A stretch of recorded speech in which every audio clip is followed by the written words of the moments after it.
சிவாய நம. திருச்சிற்றம்பலம்.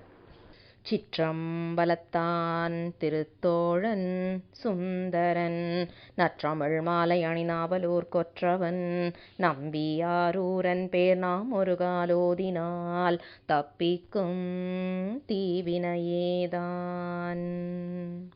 சிவசிவ. திருச்சிற்றம்பலம். 9ஆம் திருமுறை தொடர் முற்றோதுதல் செய்து கொண்டிருக்கின்ற அனைத்து அடியார்களின் பொற்பாத கமலங்களையும் மனம் மொழி மெய்களால் வணங்கி மகிழ்கின்றேன். நமது தொடர் முற்றோதுதலில் 21 திருப்பதிகங்கள் முடிவடைந்த நிலையில் இன்று 22வது திருப்பதிகத்தை சிந்திப்பதற்கு திருவருளும் குருவருளும் கூட்டியுள்ளது. இந்த 9ஆம் திருமுறையை 9 ஆசிரியர்கள் அருளி செய்திருக்கின்றார்கள். இதை நாம ஏற்கனவே சில பாடல்கள் மூலமாக சிந்திச்சிருக்கிறோம். அதாவது, செம்பொன்மணி அம்பலத்து நிறுத்தனார்க்கு திரு இசைப்பா உரைத்தவர் தம் திருப்பேர் சொல்லில் பம்பு புகழ் செறி மாளிகை மெய் தேவர் பரிவுடைய சேந்தனார் கருவூர் தேவர் நம்பி காடவர்கோன் நல் கண்டராதித்தர் நன்குயர் வேணாட்டடிகள் திருவாலி அமுதர் அம்புவியோர் புகழ் புருடோத்தமர் சேதிராயர் ஆக இவர் 9 தாமுறை கண்டு அடைவே. ஒரு தனிப்பாடல் மூலமாக இந்த 9 ஆசிரியர்கள் பெயரை நமக்கு அழகாக விளக்கியிருக்கின்றார்கள். இன்று நாம் அந்த வரிசையில் 7வது ஆசிரியராக இருக்கின்ற திரு வாலி அமுதனார் என்பவரை பற்றி ஆசிரியர் குறிப்பாக சிந்திக்க இருக்கின்றோம். நமக்கு ஏற்கனவே சிந்தித்தது போல, அதாவது 9ஆம் திருமுறையை அறிமுகம் செய்யும் முகத்தானாக ஒரு பதிவில் நமக்கு 9 ஆசிரியர்களுள் வைணவத்தை சார்ந்தவர்கள் இருக்கின்றார்கள் அப்படிங்கிறதை நாம் பார்த்தோம். இன்றைக்கு பார்க்க போகும் ஆசிரியர் அப்படிப்பட்டவர். அதாவது, மயிலாடுதுறை என்ற இடத்தை சேர்ந்தவர். இவர் காலம் அப்படின்னு பார்த்தா நம்ம ராஜராஜ சோழனுக்கு முந்தைய காலமாக இருந்திருக்க வேண்டும் என்பது நமக்கு ஒரு சில குறிப்பின் மூலமாக தெரிகின்றது. அதாவது, எடுத்த பாதம், மழலை சிலம்பு போன்ற தொடர்கள் இவருடைய பாடல்கள்ல இருக்கு. ராஜராஜ சோழனால கட்டப்பட்ட தஞ்சை பெரிய கோயில்ல நம்ம அந்த கல்வெட்டுக்களை ஆராய்ச்சி செய்த அறிஞர்கள் கூற்று என்ன அப்படின்னா, அந்த காலத்துல இருந்த நடன பெண்கள், அதாவது கோயில்ல பணிபுரிந்து கொண்டிருந்த நடன பெண்களுக்கு எடுத்த பாதம், மழலை சிலம்பு போன்ற பெயர்கள் இருந்திருக்கின்றன. ஆக ராஜராஜ சோழன் காலத்திற்கு முந்தையவராக இவர் இருந்திருக்க வேண்டும். அதாவது கிபி 985 இருந்து 1014 இந்த காலத்திற்கு முற்பட்டவராக இவர் இருந்திருக்க வேண்டும் என்பது ஒரு கணிப்பு. இவர் மயிலாடுதுறை அருகே இருந்திருக்கின்றார். திருவாலி என்ற இடத்தில் இருந்திருக்கின்றார். அதாவது திருவாலி அமுதன் என்று இவருக்கு பெயர் வைத்து அழைத்திருக்கின்றார்கள். ஏன் அப்படின்னா, திருவாலி நாடு என்ற அந்த இடத்தில் அமுதன் என்ற திருமாலுக்கு உரிய பெயர் கொண்ட ஒரு ஆலயம் இருந்திருக்கின்றது. இவர்கள் பெற்றோர்கள், அதாவது நம்ம ஆசிரியருடைய பெற்றோர்கள் திருவாலி அமுதனாரிடம் மிகுந்த அன்பும் பக்தியும் கொண்டு வழிபட்டு வந்திருக்கின்றார்கள். அதனால தனக்கு ஒரு மகவு பிறந்ததும் அவருக்கு திருவாலி அமுதர் அப்படிங்கிற பெயரையே வைத்து அழைத்து வந்திருக்கின்றார்கள். ஆனால் நம் சிவபெருமான் ஆட்கொள்ளப்பட்ட இவர் எப்போதுமே தில்லையில் அதிக காலம் இருந்ததாக சில குறிப்புகள் சொல்லப்படுகின்றது.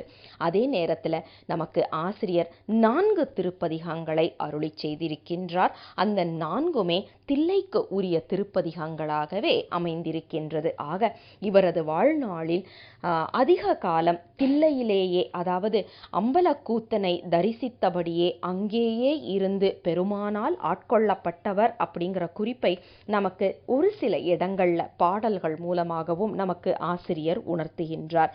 இவர் மயிலையர் மன்னன் மற்றும் அந்தணன் என்று தமது திரு இசைப்பாவில் குறிப்பிட்டிருப்பதனால் இதை அகச்சான்றாக எடுத்து இவர் அந்தணர் மரபில் வந்தவராக இருக்கலாம் மற்றும் மயிலை என்று சொல்லப்படும் மயிலாடுதுறையை அடுத்தவராக இருந்திருக்கலாம் என்று சில குறிப்புகள் நமக்கு கிடைக்கிறது அவருடைய பாடல்களில் இருந்தே. ஏன்னா மருதவளம் சூழ்ந்த மயிலை என்று அவர் அறிமுகப்படுத்துவதனால் அது மயிலாடுதுறையாகத்தான் இருக்க வேண்டும் என்பது துணிவாக எடுத்திருக்கின்றார்கள் நமக்கு ஆராய்ச்சியாளர்கள். ஆக நமக்கு திருவாலி அமுதர் என்று சொல்லப்படும் ஒரு வைணவத்தை சேர்ந்த சிவன் அடியாராக திகழ்ந்த ஒருவரின் பாடலை, அதாவது திரு இசைப்பா பாடல்களை நாம ஒவ்வொரு பாடலாக சிந்திக்க இருக்கின்றோம். 22வது பதிகத்தில் இருந்து முதல் பாடல். இந்த பதிகம் பஞ்சமம் என்ற பண்ணில் அமைந்தது. தில்லை என்ற திருத்தலத்திற்கு உரியது. திருவாலி அமுதனார் என்ற வைணவ சமயத்தைச் சேர்ந்தவர் பெருமான் மேல் கொண்ட காதலினால் இயற்றிய அற்புதமான திரு இசைப்பா பாடல். முதல் பாடல். மையல் மாதொரு கூரன் மால் விடை ஏறி மான் மறி ஏந்திய தடங்கையன் கார்புரையும் கரை கண்டன் கனல் மழுவான் ஐயன் ஆரழல் ஆடுவான் அணி நீர் வயல் தில்லை அம்பலத்தான் செய்ய பாதம் வந்தென் சிந்தையுள் இடம் கொண்டனவே. இன்றைக்கு பெருமானை நம் கண்முன் கொண்டு வந்து நிறுத்துகின்ற, காண்பிக்கின்ற அற்புதமான ஒரு பாடல். பெருமான் எப்படி இருக்கின்றாரா, அதுவும் தில்லையில நடனமாடிக்கொண்டிருக்கின்ற நம் அம்பலவாணர் எப்படி இருக்கின்றார் அப்படின்னா மையல் மாதொரு கூரனாக இருக்கின்றார். போக வடிவத்தை அழகாக எடுத்துச் சொல்லி அர்த்தநாரீஸ்வர வடிவம் என்று சொல்லப்படுகின்ற அந்த வடிவத்தினை, அதாவது உமையொரு பாகனாக இருக்கின்ற அந்த அழகிய கோலத்தை அற்புதமாக எடுத்து காண்பிக்கின்றார். உலகத்துல எத்தனையோ சமயங்கள் இருந்தாலும் ஒரே சமயம், அதாவது நம்ம சைவ சமயம் மட்டும்தான் பார்த்தீங்கன்னா பெண்ணுக்கு சரிபாதி உரிமையும் சரிபாதி இடமும் கொடுத்திருக்கின்றது. சில சமயங்கள்ல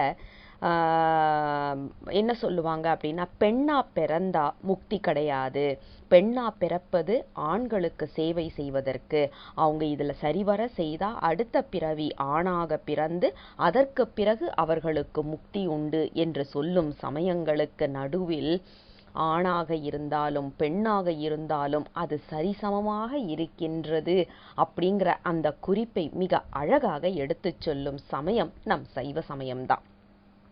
இதையே நாம இன்னும் கொஞ்சம் ஆழமா நம்ம இன்னைக்கு சிந்திக்கிறோம் அப்படின்னு யோசிச்சாக்க, இன்றைய காலகட்டத்துல நிறைய சொல்றது என்னன்னா, நிறைய பேர் சொல்றது என்னன்னா, பெண்கள் உருத்திராக்கம் அணியக்கூடாது, பெண்கள் சிவபூசை செய்யக்கூடாது அப்படிங்கிற குறிப்பை நிறைய பேர் சொல்றத நாம கேட்கிறோம். சைவ சமயத்துல மட்டும்தான் ஆண் பெண் என்ற வேறுபாடு கிடையாது. அதை குறிக்கிறதுக்காகத்தான் பெருமான் அர்த்தநாரீஸ்வர வடிவமாக உமையொரு பாகனாக நின்று அதை நமக்கு காண்பித்து அருள் செய்கின்றார். இந்த உடலுக்குத்தான் ஆண் பெண் என்ற பேதம், இந்த உடலுக்குத்தான் மனிதன் மிருகம் என்ற பேதம். ஒவ்வொருத்தர் செய்த வினை பயனுக்கு ஏற்ப அந்த உடலை பெருமான் கொடுத்து அருள் செய்கின்றார். ஆனா உள்ளம் என்று சொல்லப்படுவது, அதாவது இந்த உயிர் என்று சொல்லப்படுவதற்கு ஆணோ பெண்ணோ மனிதனோ தேவரோ பேய்களோ எந்த ஒரு பாகுபாடும் கிடையாது, எல்லாமே சரிசமம். பெருமான் முன் அனைத்து உயிர்களும் சமம். ஆண் பெண் என்ற பேதம் கிடையவே கிடையாது. அதனால நாம உட்காந்து ரொம்பவும் யோசிக்க வேண்டாம். கண்டமணி கட்டலாமான்னு, தாராளமா கட்டலாம். ஏன் அப்படின்னா இது பெருமான் கொடுத்திருக்கும் ஒரு அட்சய பாத்திரம். கண்டமணி நம்ம எடுத்து நம்ம யோசிச்சு பார்த்தீங்கன்னா அதுக்கு அத்தனை மகிமை வாய்ந்தது. இன்றைய காலகட்டத்தில் பெண்கள் கட்டக்கூடாது அப்படின்னு ஒரு சாரார் சொல்றதுக்கு காரணம் என்னன்னா, நாம கண்டமணி கட்டலை அப்படின்னு வைங்களேன், நம்மளுடைய அந்த இமோஷனல் பேலன்ஸ்ன்னு சொல்றோம் இல்லையா, அது இல்லாம போயிடும். அப்ப என்ன ஆகும்னா வீட்டில் பிரச்சனையை உண்டாக்கிக்கிட்டு இருப்போம். பிரச்சனையை உண்டாக்குனா என்ன பண்ணுவோம், கோயிலுக்கு போவோம். கோயிலுக்கு போனா அங்க யாகம் வளர்க்கணும், இந்த பூசை பண்ணணும், அந்த பூசை பண்ணணும்னு பணம் பறிக்க முடியும். இப்ப நீங்க கண்டமணி கட்டிட்டீங்கன்னா உங்க மனமும் உங்கள் உடலும் ஒன்று சேர நிற்கின்ற அந்த யோக நிலைக்கு வரும். கொஞ்சம் கொஞ்சமா வரும். அப்போ என்ன ஆகும்னா உங்களுக்கு வெளியில போய் பூசை பண்ணணும்னோ, வீட்டுக்குள்ள நீங்க செய்யற பூசையே போதும் அப்படிங்கிற ஒரு மனநிலை வரும். மற்றவர்களுக்கு வருமானம் இல்லாமல் போய்விடும். அந்த ஒரு குறிக்கோள் வச்சுதான் பெண்கள் கண்டமணி கட்டக்கூடாது என்று சொன்ன காரணமே ஒழிய கண்டமணி என்று சொல்லுவதற்கு தீட்டே கிடையாது. அதை நாம நல்லா புரிஞ்சுக்கணும். தீட்டே கிடையாது. தாராளமா யாருனாலும் எப்போது வேண்டுமானாலும் கட்டிக்கலாம். அந்த ஒரு குறிப்பைத்தான் நமக்கு அற்புதமா ஒவ்வொரு பதிகத்திலையும் வைத்து அருள் செய்தார்கள் நமது அருளாளர்கள். பெண்ணை சரிபாதியாக உடலில் வைத்திருக்கின்றான் பெருமான் அப்படின்னு. தீட்டு அப்படின்னு சொல்லி வந்துருச்சுன்னா யோசிச்சு பாருங்க, பெருமான் தான் உடம்புலயே ஒருத்திய வச்சிருப்பானா? தீட்டுன்னு சொல்லி ஒதுக்கி வைக்க மாட்டானா? அப்படிலாம் ஒண்ணுமே இல்லை என்று காண்பிப்பதற்காகத்தான் இதை அழகாக நமக்கு ஒரு வடிவமாகவே நின்று காண்பிக்கின்றான் சிவபெருமான். அடுத்தது பாருங்க, இப்படிப்பட்ட பெருமான் ஏறி வருகின்ற வாகனம் எது அப்படின்னா திருமாலையே விடையாக வைத்திருக்கின்ற நம் பெருமான். ஊழிக்காலத்தில் பெருமானை விடையாக தாங்கியது திருமால். அதுக்கப்புறம் அது நிறைய, அதாவது விடை என்று சொன்னப்போனா நிறைய இருக்கு. இந்திரன் தாங்கி இருக்கிறான், பிரமன் தாங்கி இருக்கின்றான். அறவிடை தான் முக்கியமா சொல்றது. முப்புறங்கள் அழிக்கச் செல்லும் போது திருமால் விடையாக நம் பெருமானை தாங்கிய அந்த வரலாற்றினை எடுத்து சொல்லி, ஆக மால் விடை என்று சொல்லப்படுவது வேக வடிவத்தையும் குறித்து போகத்தையும் வேகத்தையும் ஒன்றாக வைத்து அருள் செய்கின்றார் ஒரே வரியில நமக்கு ஆசிரியர். அதோடு மான் மரி ஏந்தி இருக்கின்றார். கைகளில் மானையும் மழுவையும் ஏந்தி இருக்கின்றார். மழு என்பது எதற்காக அப்படின்னா, அடியார்களுக்கு தீங்கு செய்வதற்கு யாரேனும் எவையேனும் முற்பட்டால் அவைகளை அழிப்பதற்கு மழு வைத்திருக்கின்றான் பெருமான். இப்ப நம்ம ஒரு அடியாரா இருக்கிறோம், நமக்கு இன்னொரு அடியார் ஒரு தவறோ தீங்கோ செய்யறாங்க அப்படின்னா பெருமான் அவங்கள போய் தண்டிப்பாங்களா அப்படின்னா அப்படி நாம எடுக்கக்கூடாது. நமக்கு உள்பகை வெளிப்பகை என்று இரண்டு இருக்கின்றது. வெளியில உள்ள பகையெல்லாம் பகையே கிடையாது, அது நம்ம வினை காரணமாக நாமளே ஏற்படுத்திக்கிட்டது தான். எனக்கு அவனை பிடிக்கல இவனை பிடிக்கல அப்படின்னு நாம சொல்றோம்னா அது எல்லாமே வினையின் காரணமாக வந்தது தானே ஒழிய பகை என்று அதெல்லாம் கிடையாது. உண்மையான பகை நமக்கு யார் என்றால் நாமளே தான். நமக்கு உள்ள இருக்க தெரியுமா, இந்த கோபம் காமம் குரோதம் என்று சொல்லப்படுகின்ற அந்த துஷ்டர்கள் இருக்காங்க இல்லையா, அவங்க தான் உண்மையான எதிரிகள். அதை அழிப்பதற்குத்தான் நமக்கு பெருமான் மழுவோடு இருக்கின்றார். அவரது திருவடிகளில் நாம் சரண் புகின்ற நேரத்தில் அவர் அந்த மழுவை வைத்து அதை அழித்து அருள் செய்வார். எதற்காக அப்படின்னா கையில் அந்த மான் வைத்திருக்கின்றார், பார்த்திருக்கீங்களா? அந்த மான் எப்படின்னா திரும்பி பெருமானையே பார்த்து கொண்டிருக்கும்.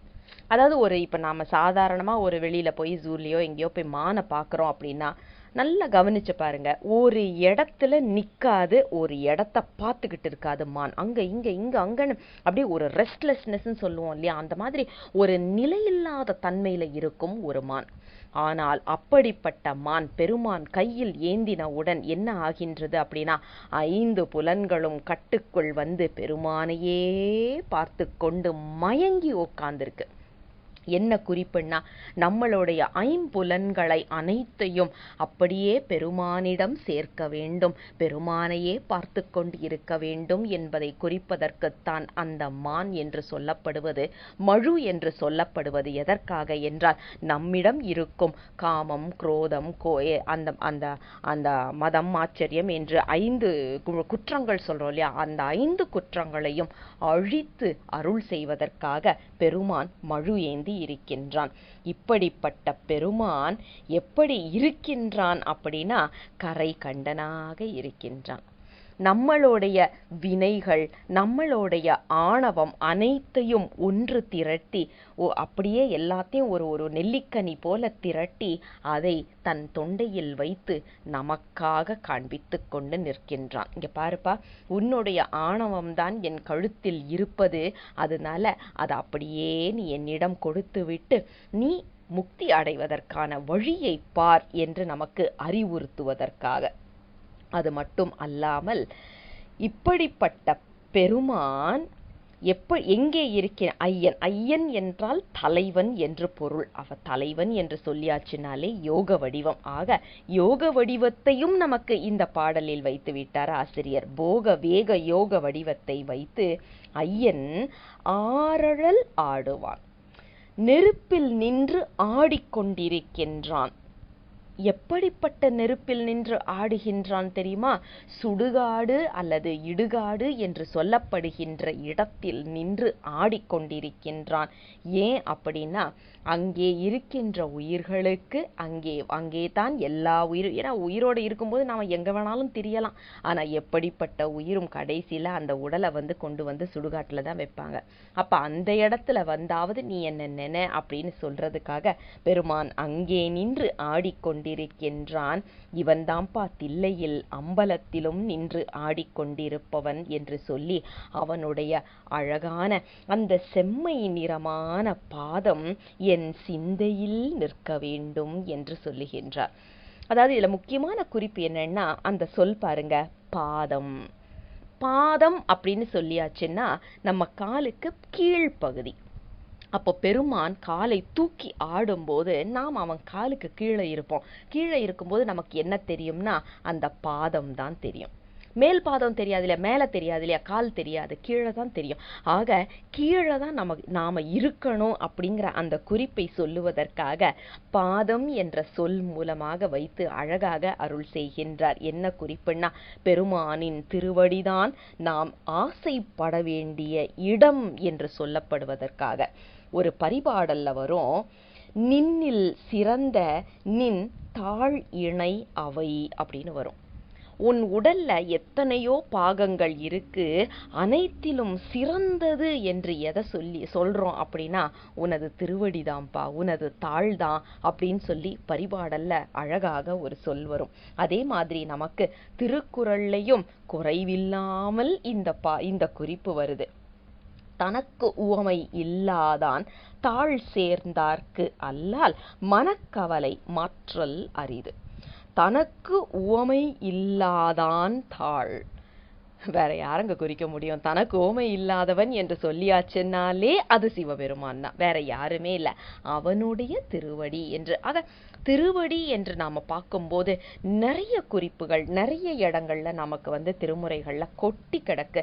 அதே மாதிரி இந்த பாடல்ல அற்புதமாக ஆசிரியர் அந்த திருப்பாதங்களை நம் கண்முன் கொண்டு நிறுத்தி, இப்படிப்பட்ட பாதம் என் நெஞ்சில் இருந்து அகலாமல் இருப்பதற்கு சிவபெருமானே அருள் செய்ய வேண்டும் என்று அவரது திருவடிகளுக்கே விண்ணப்பமாக வைத்து அற்புதமாக அருளி செய்திருக்கின்றார் இந்த பாடலை. இரண்டாவது பாடல். சலம் பொற்றாமரை தாழ்ந்து எழுந்த தடமும் தடம்புனல் வாய் மலர் தழியி அலம்பி வண்டு அறையும் அணியார் தில்லை அம்பலவன் புலம்பி வானவர் தானவர் புகழ்ந்து ஏத்த ஆடு பொன் கூத்தனார் கழல் சிலம்பு கிங்கிணி என் சிந்தை உள்ளிடம் கொண்டனவே. இன்றைய பாடல் பெருமானின் சிலம்பு கிங்கிணி என்று சொல்லப்படுவதை சிந்தையில் வைத்து அருள வேண்டும் என்று பெருமானின் திருவடிகளுக்கு வைக்கின்ற விண்ணப்பமாக அழகாக அமைந்திருக்கின்றது. அதாவது யோக நிலையில் 10 விதமான ஓசை கேட்கும் என்று நமக்கு திருமந்திரத்தில் ஒரு குறிப்பு வருகின்றது. நாமும் அதை ஏற்கனவே இதற்கு முந்தைய திருப்பதிகங்கள்ல சிந்திச்சிருக்கிறோம்.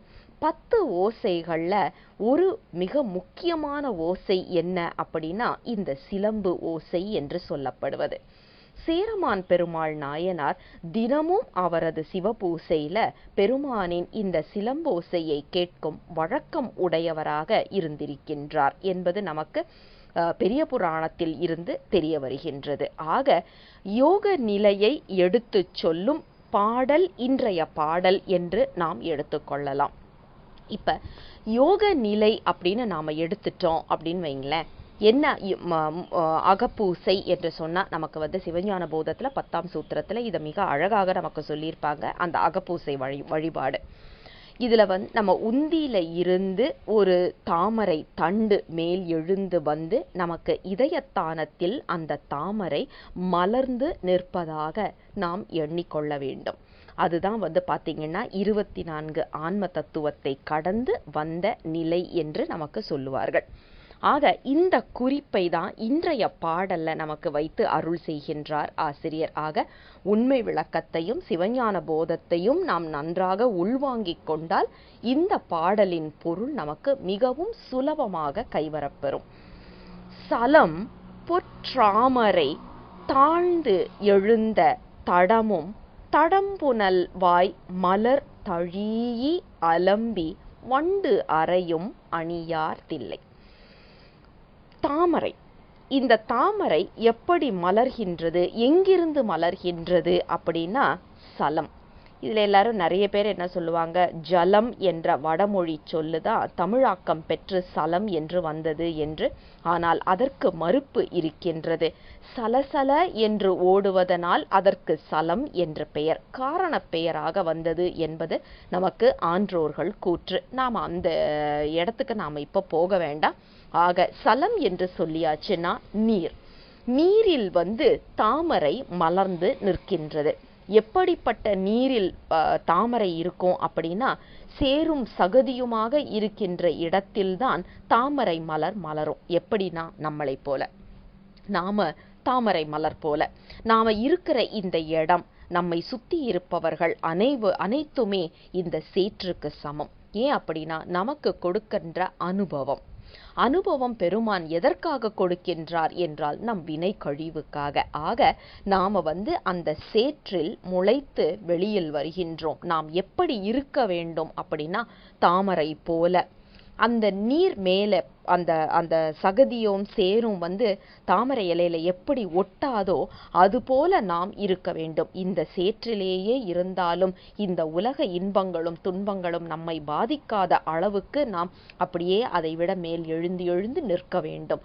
அது எதற்காக அப்படின்னா பெருமானின் திருவடிகளை நினைந்து பெருமானின் திருவடிகளில் சேர வேண்டும் என்ற ஒரு குறிக்கோளின் காரணமாக. அந்த குறிப்பை நமக்கு முதல் வரியிலேயே சொல்லுகின்றார் ஆசிரியர். சலம் பொன் தாமரை தாழ்ந்து எழுந்த தடமும், அந்த தாமரை மலர் அழகாக மலர்ந்து நிற்கின்றது. அதில் வண்டுகள் அமருகின்றது. இந்த வண்டு என்று சொல்லப்படுவது யோசிச்சு பார்த்தீங்கன்னா அடியார் இணக்கம் என்று சொல்லும் ஒரு குறிப்பு நமக்கு நிறைய இடத்துல இருக்கு. ஏன் அப்படின்னா இந்த வண்டு என்ன பண்ணும், அந்த தாமரையிலிருந்து தேனை எடுத்து சாப்பிட்டுட்டு மயங்கி அங்கேயே விழுந்துரும்.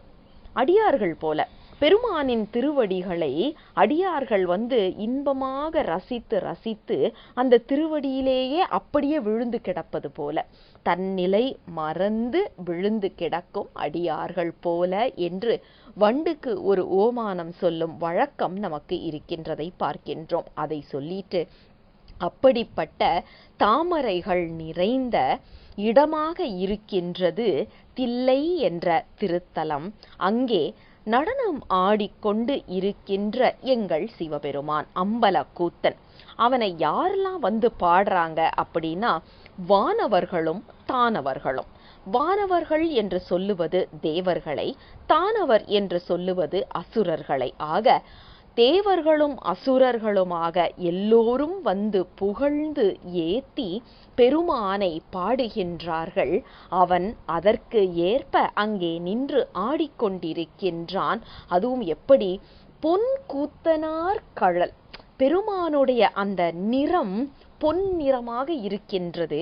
அவர் ஆடுகின்றார். அந்த ஆட்டத்தின் காரணமாக சிலம்பு ஒலிக்கின்றது. அந்த சிலம்பின் ஓசை என் சிந்தையுள் எப்போதுமே இருக்க வேண்டும் என்று பெருமானின் திருவடிகளில் விண்ணப்பமாக வைக்கின்றார். நாம் இந்த பாடலை எப்படி புரிந்து கொள்ள வேண்டும் என்றால், இந்த சேற்றில் முளைக்கின்ற தாமரையாக நாம் இருக்கின்றோம். நம்மை சுத்தி இருக்கின்ற அனைத்து அனுபவங்களுமே அது நல்ல அனுபவமாக இருந்தாலும் தீய அனுபவங்களாக இருந்தாலும் எல்லாமே சேர்தான். அங்கே இருந்து நாம் அதில் அழுந்தி விடாமல் அதன் அளவு, அதாவது இப்போ ஒரு தாமரையை பார்த்தீங்கன்னா அந்த நீர் எழும்ப எழும்ப அந்த தாமரை தண்டும் மேலே எழுந்து வந்துக்கிட்டே இருக்கும். அதே மாதிரி இந்த உயிரும் இந்த ஆன்மாவும் அந்த சேற்றில் இருந்து மேலே எழுந்து பூத்து குலுங்கி பெருமானுக்காக வேண்டியே பூத்திருக்கின்றோம் என்ற அந்த ஒரு எண்ணம். ஏன்னா இந்த உடல் இல்லைன்னா நாம பெருமானை நினைக்க முடியுமா? முடியாது. இந்த உடலும் இந்த மனமும் அதாவது இந்த முக்கரண வழிபாடு என்று சொல்லுகின்றோம் இல்லையா, மனம் மொழிமை, இந்த மூன்றினாலேயும் பெருமானை வழிபட வேண்டும் என்ற அந்த ஒரு எண்ணத்தை நமக்கு கொடுப்பது தான் இந்த தாமரை மலர். ஆக அப்படி நாம எழுந்து நிற்க வேண்டும்.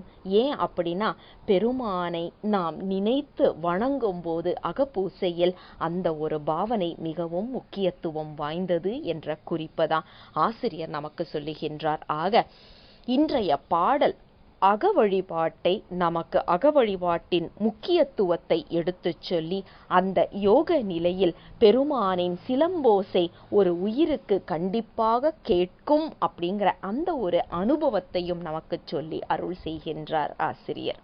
அற்புதமான ஆழமான அழகான பாடல் இன்று நமது சிந்தனைக்கு. மூன்றாவது பாடல். குருண்ட வார் குழல் கோதை மார் குயில் போல் மிழற்றிய கோல மாளிகை திரண்ட தில்லை தன்னுள் திரு மல்கு சிற்றம்பலவன் மருண்டு மாமலையான் மகள் தொழ ஆடும் கூத்தன் மணிபுரை தரு திரண்ட வார்குரங்கு என் சிந்தை உள் இடம் கொண்டனவே. இன்றைய பாடல் பெருமானின் அழகிய தொடைகளை நமக்கு நினைவு கூறும் விதமாக அற்புதமாக அமைக்கப்பட்டிருக்கின்றது. அதாவது பெருமான் தில்லையில் நின்று கூத்தாடிக்கொண்டு இருக்கின்றான். யார் காண கூத்தாடுகின்றான் அப்படின்னா, மலைமகள் காண கூத்தாடிக்கொண்டு இருக்கின்றான். இதுல ஒரு அழகான ஒரு குறிப்பு கொடுத்திருக்கிறாரு ஆசிரியர். அதாவது மருண்டு மாமலையான் மகள். பெருமான் ஆடுவதை கண்டு மிரண்டு பயந்து அச்சம் கொண்டு பார்த்து கொண்டிருக்கின்றாள்.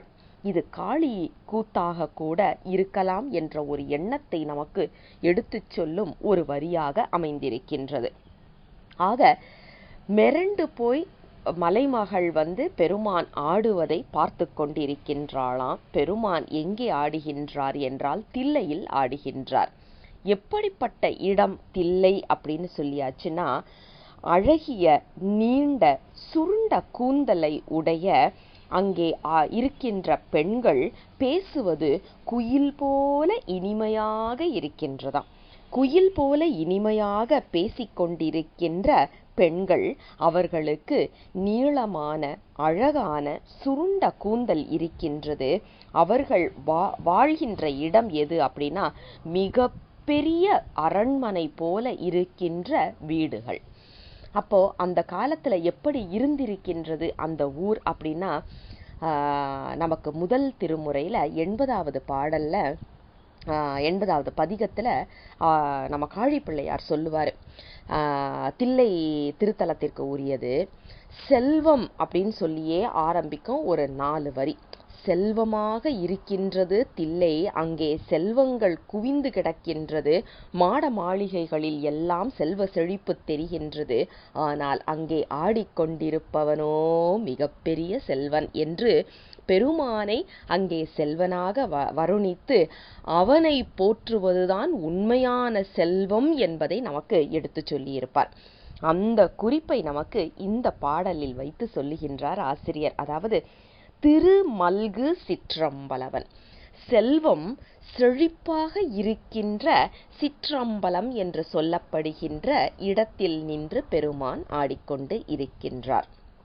இதுல ஒரு ஒரு ஒரு குறிப்பு என்ன அப்படின்னா, பெண்கள் அந்த காலத்துல நீண்ட கூந்தலோடு இருந்திருக்கின்றார்கள்.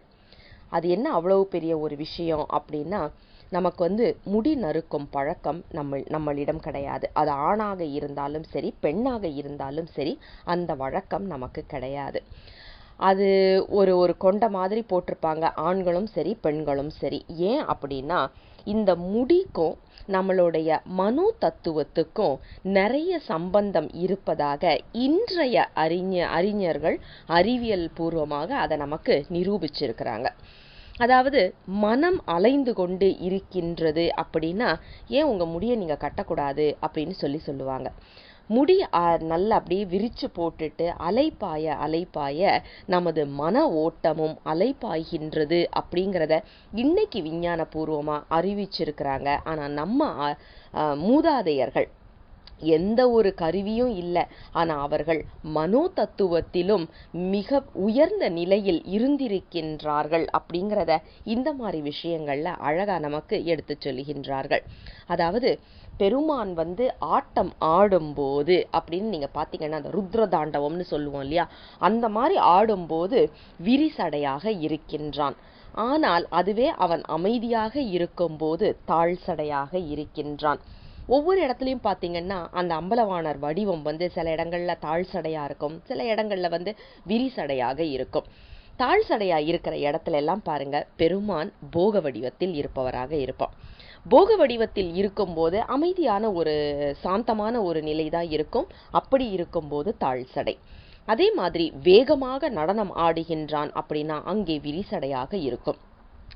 யோக வடிவத்தில் இருக்கின்றான் என்பதை குறிப்பிட வேண்டும் என்றால் ஏறு சடை அல்லது முடித்த சடை என்ற ஒரு குறிப்பை சொல்லுவாங்க. ஏன் அப்படின்னா, அந்த சடாமுடி என்று சொல்லப்படுவது, மேல நோக்கி கட்டி இருக்கிற சடாமுடி என்று சொல்லப்படுவது யோக நிலை, ஞானத்தை குறிப்பது என்பதனால்.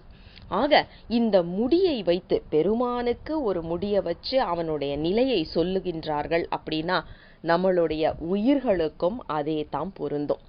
ஏன் அப்படின்னா, அந்த முடி நாம எப்படி பராமரிக்கின்றோமோ, எப்படி அதை நாம் பாதுகாக்கின்றோமோ, அது எதை குறிக்கின்றது என்றால் நமது நிலையை குறிக்கின்றது. தலையை விரிச்சு போட்டுட்டு இருந்தா பத்ரகாளி மாதிரி இருக்கு அப்படின்னு சொல்லுவோம்ல. ஏன் அப்படின்னா அது வேக வடிவம். ஆனா அதே இது அழகான சாந்தமான பெண்களை குறிக்க வேண்டும் அப்படின்னா ஓவியங்களே நீங்க எடுத்து பாருங்க, அழகா சடை பின்னி நல்ல ஒரு முடி அங்கங்க பறக்காத அளவுக்கு வச்சிருப்பாங்க. இது மிகவும் முக்கியத்துவம் வாய்ந்த குறிப்பு. என இன்றைய காலகட்டத்தில் நம் அனைவருக்கும் தேவையான ஒரு குறிப்பும் கூட. ஆக மன ஓட்டம் சரியாக இல்லை அப்படின்னு நீங்க நினைச்சீங்கன்னா, முதல்ல நீங்க செய்ய வேண்டியது உங்க முடி எப்படி இருக்கு என்பதை பார்க்க வேண்டும். பார்த்து அதை சரி செய்தால் முக்காவாசியான மனநிலை சம்பந்தப்பட்ட பிரச்சனைகள் உடனேயே தீர்வு கிடைப்பதை நாம பார்க்க முடியும். திருமுறைகள்ல என்ன இல்லை யோசிச்சு பாருங்களேன். நம்மளுக்கு திருமுறைகள்னு கொடுத்துருக்குறாங்க 4 வரி பாட்டு. எல்லாரும் என்ன சொல்லுவாங்க, சிவபெருமான பாடியிருக்கிறாங்க அவ்வளவுதான்ப்பா அப்படின்னு சொல்லுவாங்க. ஆனா இதுல எத்தனை விதமான மருத்துவ குறிப்புகள் இருக்கு, இயற்கை வளங்கள் பத்தின குறிப்பு இருக்கு, மனோ தத்துவங்கள் பத்தின குறிப்பு இருக்கு. இதெல்லாம் நாம எடுத்து பார்க்கும்போது மிகவும் பிரமிக்கத்தக்க விதத்தில் நம் அருளாளர்கள் இதையெல்லாம் அருளி செய்திருக்கின்றார்கள். ஏன் அப்படின்னா, பெருமானுக்கு அன்னைக்கே தெரியும் பின்னாடி வரப்போறதுங்கெல்லாம் சரியா இருக்காது, இந்த மாதிரி பதிகங்களை கொடுத்து அவங்கள வழி நடத்தினா தான் உண்டு அப்படின்னு சொல்லிட்டு என்னைக்கோ பாடி வைக்க அருள் செய்திருக்கின்றார். ஆக அழகான நீண்ட கூந்தலை உடைய பெண்கள் குயில் போல இனிமையாக பேசிக்கொண்டிருக்கின்றார்கள். அவர்கள் வாழுகின்ற இல்லங்கள் எது அப்படின்னா மிகப்பெரிய வீடுகளாக இருக்கின்றது. அது அனைத்துமே செல்வம் செழிப்பாக இருக்கின்றது என்பதை குறிக்கின்றது. ஆக தில்லை என்று சொல்லப்படுகின்ற சிற்றம்பலமும் செல்வ செழிப்போடு இருக்கின்றது. அங்கே நின்று உயிர்கள் உய்யும் பொருட்டு பெருமான் ஆடிக்கொண்டிருக்கின்றான். ஆனா அவனுடைய ஆட்டத்தை பார்த்து அம்மை மருண்டு அப்படியே நின்று பார்த்து கொண்டிருக்கின்றாளாம். அப்படிப்பட்ட எங்கள் பெருமானின் தொடை என்று சொல்லி, அதாவது வான்குரங்கு என்று சொல்லுகின்றார். அதாவது மிகச்சிறந்த துடையாக இருக்கின்ற பெருமானின் தொடைகள் என் சிந்தையுள் இடம் கொண்டிருக்க வேண்டும். என் சிந்தையுள் இடம் கொண்டிருக்கின்றது அப்படிங்கிறத மிக அழகாக சொல்லுகின்றார். இங்க பாத்தீங்கன்னா குரங்கு என்று ஒரு சொல் வருகின்றது. குரங்கு என்றால் தொடை என்று பொருள். இதை நாம ஏற்கனவே சிந்திச்சிருக்கிறோம். ரெண்டாவது திருப்பதிகத்துல, அதாவது 9ஆம் திருமுறையில 2வது திருப்பதிகத்துல உயர்கொடி ஆடை என்று ஆரம்பிக்கும் அந்த பதிகத்திலையும் பார்த்தீங்கன்னா வார்மலி முலையாள் வருடிய திரள்மா மணிக்குரங்கு அடைந்தது என் மதியே என்று பாடியிருப்பார். அதாவது அம்மை வருடி கொண்டிருக்கின்ற தொடைகள், பெருமானுடைய தொடைகள் என்று சொல்ல வருகின்ற இடத்தில் குரங்கு என்ற குறிப்பை அங்கே வைத்து அருள் செய்த ஆசிரியர். அதே மாதிரி காழிப்பிள்ளையார் 2வது திருமுறையில 41வது திருப்பதிகத்துல பார்த்தீங்கன்னாலும் குரங்காட்டு நால்விரலில் என்ற ஒரு குறிப்பு வரும். அதாவது பெருமானின் தொடைகள் என்ற குறிப்பில் குரங்கு என்ற சொற்றொடரை அவரும் பயன்படுத்தி இருப்பதை நாம் பார்க்கின்றோம். ஆக குரங்கு அப்படின்னு சொல்லியாச்சுன்னா இன்னைக்கு நாம சொல்ற அந்த வழக்குல எடுத்துக்கிட்டாலும் அதுவும் ஒரு பொருள் தான்.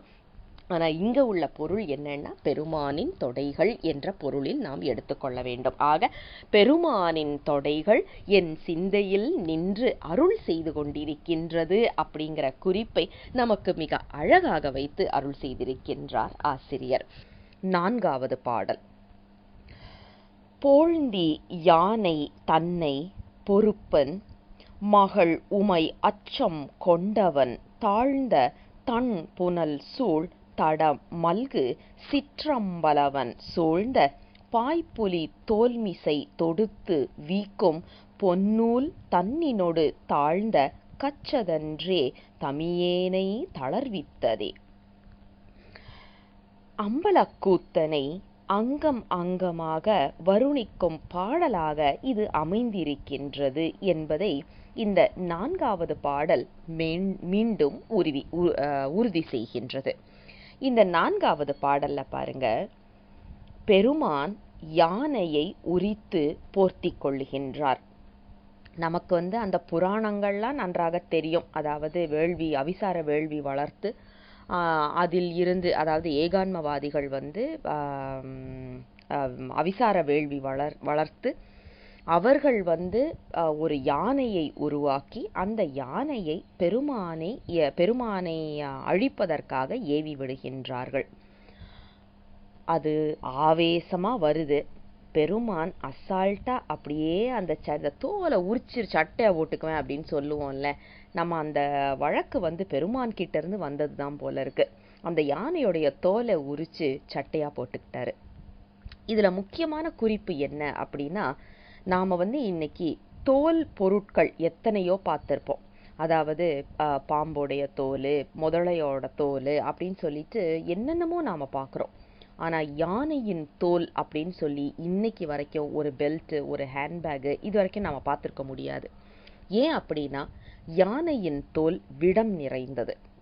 அந்த தோல் மேல பட்ட உடனேயே உயிர்களால் அதை தாங்க முடியாது, உடனேயே மரித்துவிடும். அதனாலதான் யானையின் தோலை நாம எதற்குமே பயன்படுத்துறது கிடையாது. யோசிச்சு பாருங்க, யானைக்கு எத்தனை பெரிய தோல் மேல் பரப்பு இருக்கு. அந்த தோல் மட்டும் பயன்பட்டுருச்சுன்னா இந்நேரம் ஒரு யானையை கூட நாம விட்டு வச்சிருக்க மாட்டோம். இப்பவே விட்டு வைக்கிறது இல்லை, அது வேற விஷயம். ஆனா அந்த யானையோடைய தோலை தான் பெருமான் என்ன பண்றாரு, அதை அழிப்பதற்காக அல்ல, அந்த ஆணவத்தை அழிப்பதற்காக. யானை அழிக்கிறது அவருடைய குறிக்கோள் கிடையாது. எல்லாமே பெருமானுடைய படைப்பு அப்படின்னா ஒவ்வொரு உயிரும் பெருமானுடைய படைப்பு தான். ஆனா இந்த யானை அவிசார வேள்வி மூலமாக எழுப்பப்பட்ட யானை என்பதனால் பெருமான் அதை அழிக்கிறார். இது புராணம். நமக்கு புராணம் ஒரு பக்கம் இருக்கட்டும். நாம எப்பவுமே சொல்ற மாதிரி புராணங்கள் எதற்காக வந்தது அப்படின்னா, நமக்கு அந்த பக்குவ நிலை இல்லை அப்படின்னா சித்தாந்தம் சொல்லும்போது புரியாது. அப்போ அதுக்கு ஒரு கதையா சொல்லி புராணங்களா சொல்லி எளிமையா மக்களிடம் சென்று சேர வேண்டும் என்பதற்காக சித்தாந்த கருத்துக்களை பொதிந்து நமக்கு புராணங்களா சொன்னாங்க. ஆனா நாம சித்தாந்தம் படிக்கிற நமக்கு சித்தாந்த கருத்தை தான் அதில் இருந்து நாம எடுத்துக்கணும். யானை என்பது கருமை நிறம். கருமை அப்படின்னாலே இருள் என்றாலே ஆணவம் என்றுதான் நமக்கு சைவ சித்தாந்தத்தை பொறுத்த வரைக்கும். ஆக அந்த யானை என்று சொல்லப்படுவது ஆணவ மலத்தை குறிப்பது. அதை யார் கிழிக்க முடியும், யார் அழிக்க முடியும் அப்படின்னா சிவபெருமானால மட்டும்தான். நம்மளால நினைச்சு முயற்சி செய்தா பண்ண முடியுமான்னா முடியாது. சிவபெருமான் மனம் வைத்து நமக்கு அருள் செய்தால்தான். யோசிச்சு பாருங்க, அம்பலவாணர் நின்று நடனமாடி கொண்டிருக்கின்றாரே, அவருடைய ஊன்றிய திருவடிக்கு கீழே இருக்குதுல்ல ஒரு அரக்கன், முயலகன் என்று சொல்லப்படுபவன், அது யார் அப்படின்னா ஆணவ மலம்தான். ஆணவ மலத்தை பெருமான் ஏறி மிதிச்சு அப்படியே ஃபோர்ஸ்ஃபுல்லா அங்க நின்னா மட்டும்தான் அது அடியில அடங்கி நிற்கும். அதுவும் நீ அடங்கிதான் இருக்குமே ஒழிய திமிர்றதுக்கு தான் பார்த்துக்கிட்டு இருக்கும். ஆக பெருமானுடைய கருணை மட்டும்தான் இந்த ஆணவம் என்பதை கிழிக்க வல்லது. இங்க பாருங்க, பெருமான் அந்த ஆணவம் என்பதை நம்மிடம் இருந்து கிழிக்கின்றார். கிழிக்கும் போது அங்கே அச்சம் கொள்வது யார் அப்படின்னா நம்மளுடைய ஞானம் என்று சொல்லப்படுகின்ற ஞான சக்தி. நமக்கு ஒரு விஷயம் புரியல, தெரியல அப்படின்னா நமக்கு யாராவது ஒருத்தர் அதை சொல்லும் போது நமக்கு அவங்களையே பிடிக்காது. ஏன்னா ஆணவ மலம் அதிகமாக இருப்பதனால் அவர்களை பிடிக்காது. மீறி அவங்க நமக்கு நல்ல விதமாக புரிய வைத்து விட்டார்கள் அப்படின்னா அங்கே அச்சம் கொண்டு நிற்பது யார் அப்படின்னா நம்மளுடைய அந்த ஞானம்தான். ஏன் அப்படின்னா இத்தனை நாள் நான் வேற மாதிரி புரிஞ்சுக்கிட்டேனே, அப்ப நான் புரிஞ்சுக்கிட்டது தவறா அப்படிங்கிற மாதிரி ஒரு எண்ணம். இதுல என்ன குறிப்புன்னா, அம்மை ஞானத்தின் வடிவமானவள். அம்மை பயப்படுகின்றாள் அப்படின்னா உலகத்தையே கட்டி காக்கின்ற அம்மா. அவங்களுக்கு பயம் வருமா அப்படின்றத நாம கொஞ்சம் யோசிக்கணும். உலகமாதேவி இல்லை, அவங்களுக்கு பயம் வருமா? கண்டிப்பா வராது. அவங்க பெருமானின் சரிபாதி. பெருமானுக்கு பயம் இல்லை என்றால் அம்மைக்கும் பயம் கிடையாது. அம்மைக்கு பயம் இருக்குன்னா அது பெருமானுக்கும் இருக்கு. அப்படி அதாவது இப்போ ஒரு சூரியன்ல இருந்து தான் கதிர் வருகின்றது. சூரியன் மாதிரினா நம்ம பெருமான், கதிர் மாதிரி அம்மை அப்படின்னா நம்மளுக்கு சூரியன்ல இருக்கிற எல்லா வித குணாதிசயங்களும் அதில் வருகின்ற அந்த கதிருக்கும் இருக்கணும். கதிருக்கு வேற மாதிரி குணாதிசயம் இருக்குன்னு இன்னைக்கு நாம எங்கேயுமே அதை ப்ரூவ் பண்ண முடியாது. ஆக அம்மை பயப்படுகின்றாள் என்று சொல்லுவது நேரடியாக பொருள் எடுக்கக்கூடாது. நம்ம ஆணவம் கிழிபடும் போது நம்மளுடைய ஞானம் என்று சொல்லப்படுவது அங்கே அச்சம் கொள்கின்றது. அந்த குறிப்பைத்தான் இந்த திருவழுவூர் என்ற திருத்தலத்தில் வைத்து பெருமான் அழகாக நிகழ்த்தி காட்டுவதாக நமக்கு அருளாளர்கள் ஓதியிருக்கின்றார்கள். ஆக அம்மை பயம் கொள்ளுகின்றாள். அந்த பயத்தை புரிந்து கொண்டவனாக பெருமான் அழகாக சமாதானம் செய்கின்றார். அதை பார்த்தீங்கன்னா நல்லா இருக்கும். அந்த அந்த அந்த திருவழுவூர்ல அந்த இது அப்படியே அம்மை பயந்து போய் நிற்பாங்க. பெருமான் அழகா ஒரு சிரிப்பு சிரிச்சுக்கிட்டு நிற்பாரு. என்ன குறிப்பு அப்படின்னா, பயப்பட வேண்டிய அவசியம் கிடையாது, அந்த உனது அறியாமையை கிழிப்பது நான் தான் அப்படின்ட்டு. நம்மளுடைய அறியாமை கிழிபடும் போது பெருமானே உன்னை அன்றி எனக்கு வேறு எதுவுமே இல்லை என்று ஒரு உயிர் சென்றால் அங்கே பெருமானின் அந்த புன்சிரிப்பை நாம் பார்க்க முடியும்.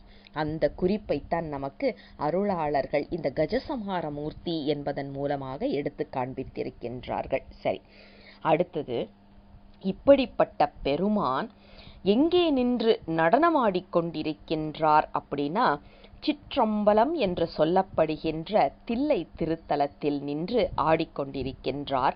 அந்த இடம் குளிர்ந்த நீர் நிறைந்த குளங்களோடு இருக்கின்றது. அதாவது நீர் வளம் நிறைந்த இடமாக இருக்கின்றது இந்த தில்லை என்று சொல்லப்படுகின்ற திருத்தலம். அப்படின்னா நன்றாக இயற்கை வளம் செழித்ததாக இருக்கின்ற ஊர் என்ற பொருள்.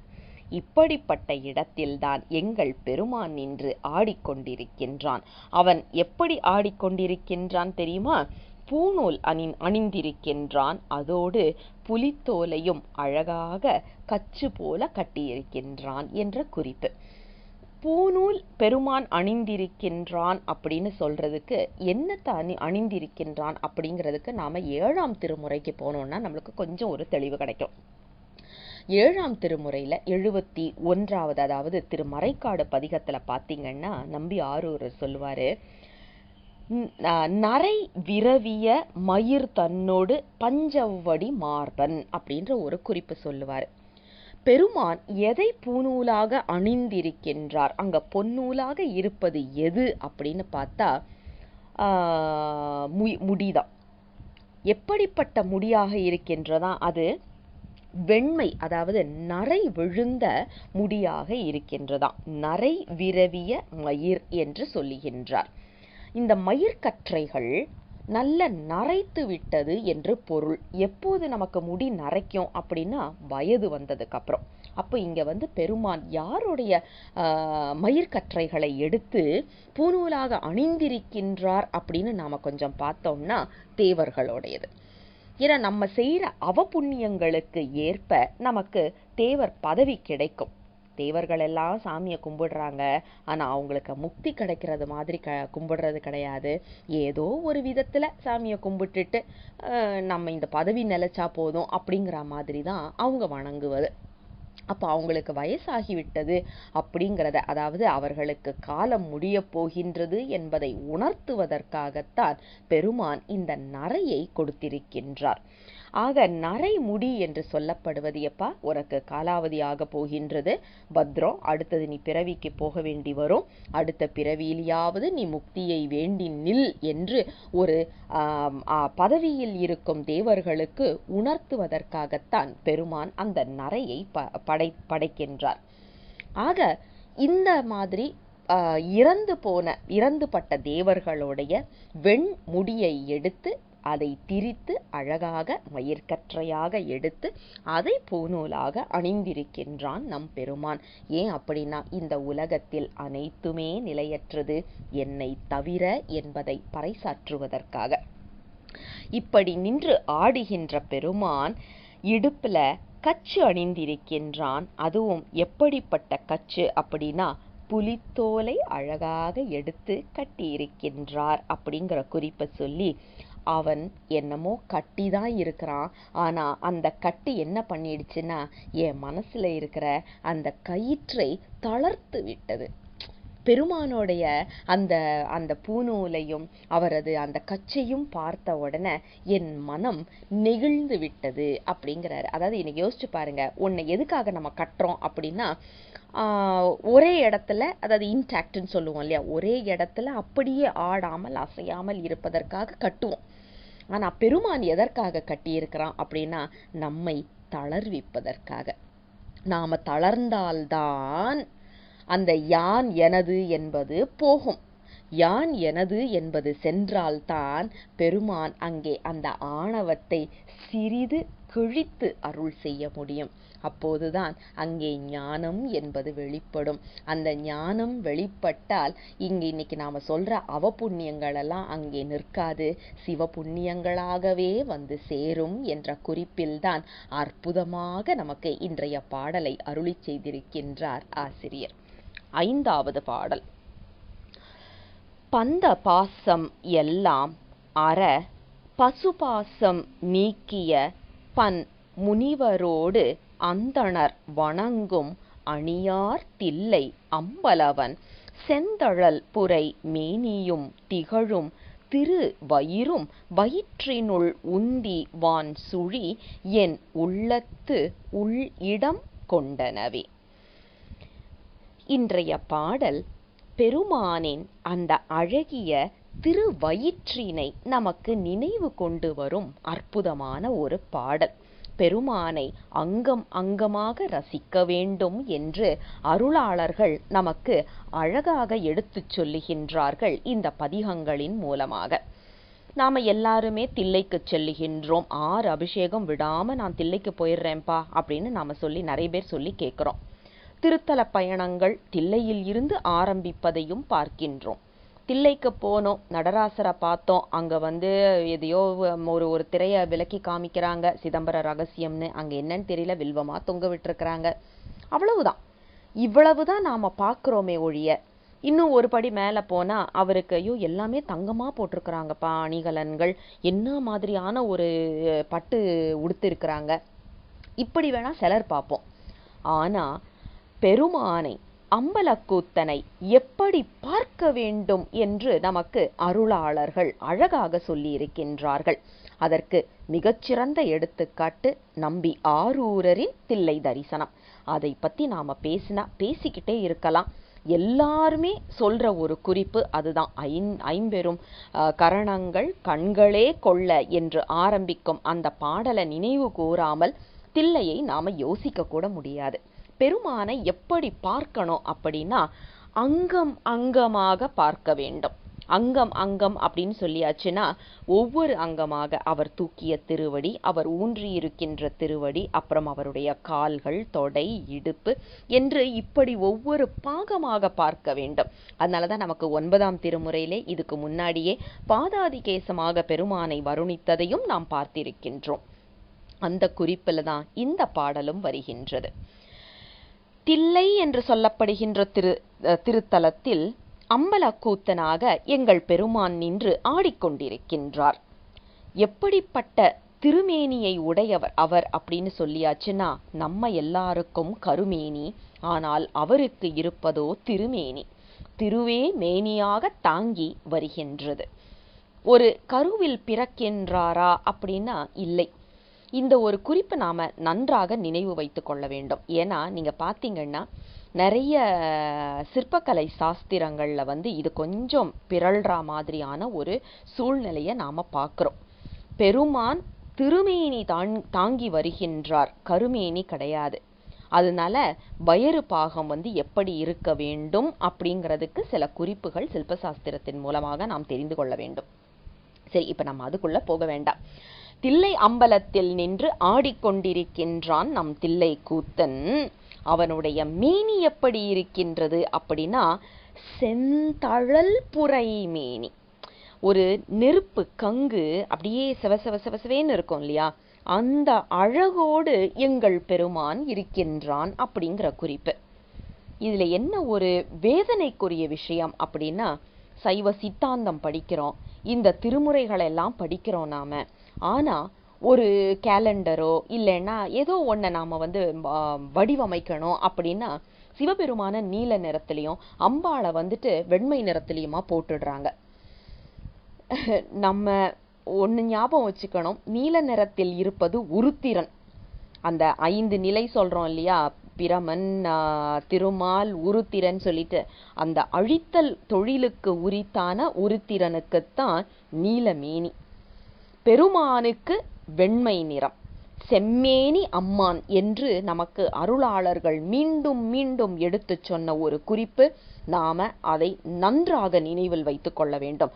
சித்தாந்தம் படிக்கின்றோம், திருமுறைகளை படிக்கின்றோம் அப்படின்னா நாமளாவது அந்த தவறுகளை செய்யாமல் இருக்கணும். ஒன்றும் கிடையாது. இப்போ நமக்கு இன்பாக்ஸுக்கு ஒரு படம் ஒன்று வருது, சிவபெருமானை நீல நிறத்தில் போட்டிருக்கிறாங்க, அழகாக வடிவமைச்சிருக்காங்க. ஆனால் அது நீல நிறத்தில் இருந்தால் கூட நாம் அதை அடுத்த குழுமத்துக்கு அனுப்பாமல் பார்த்துக்கலாம்.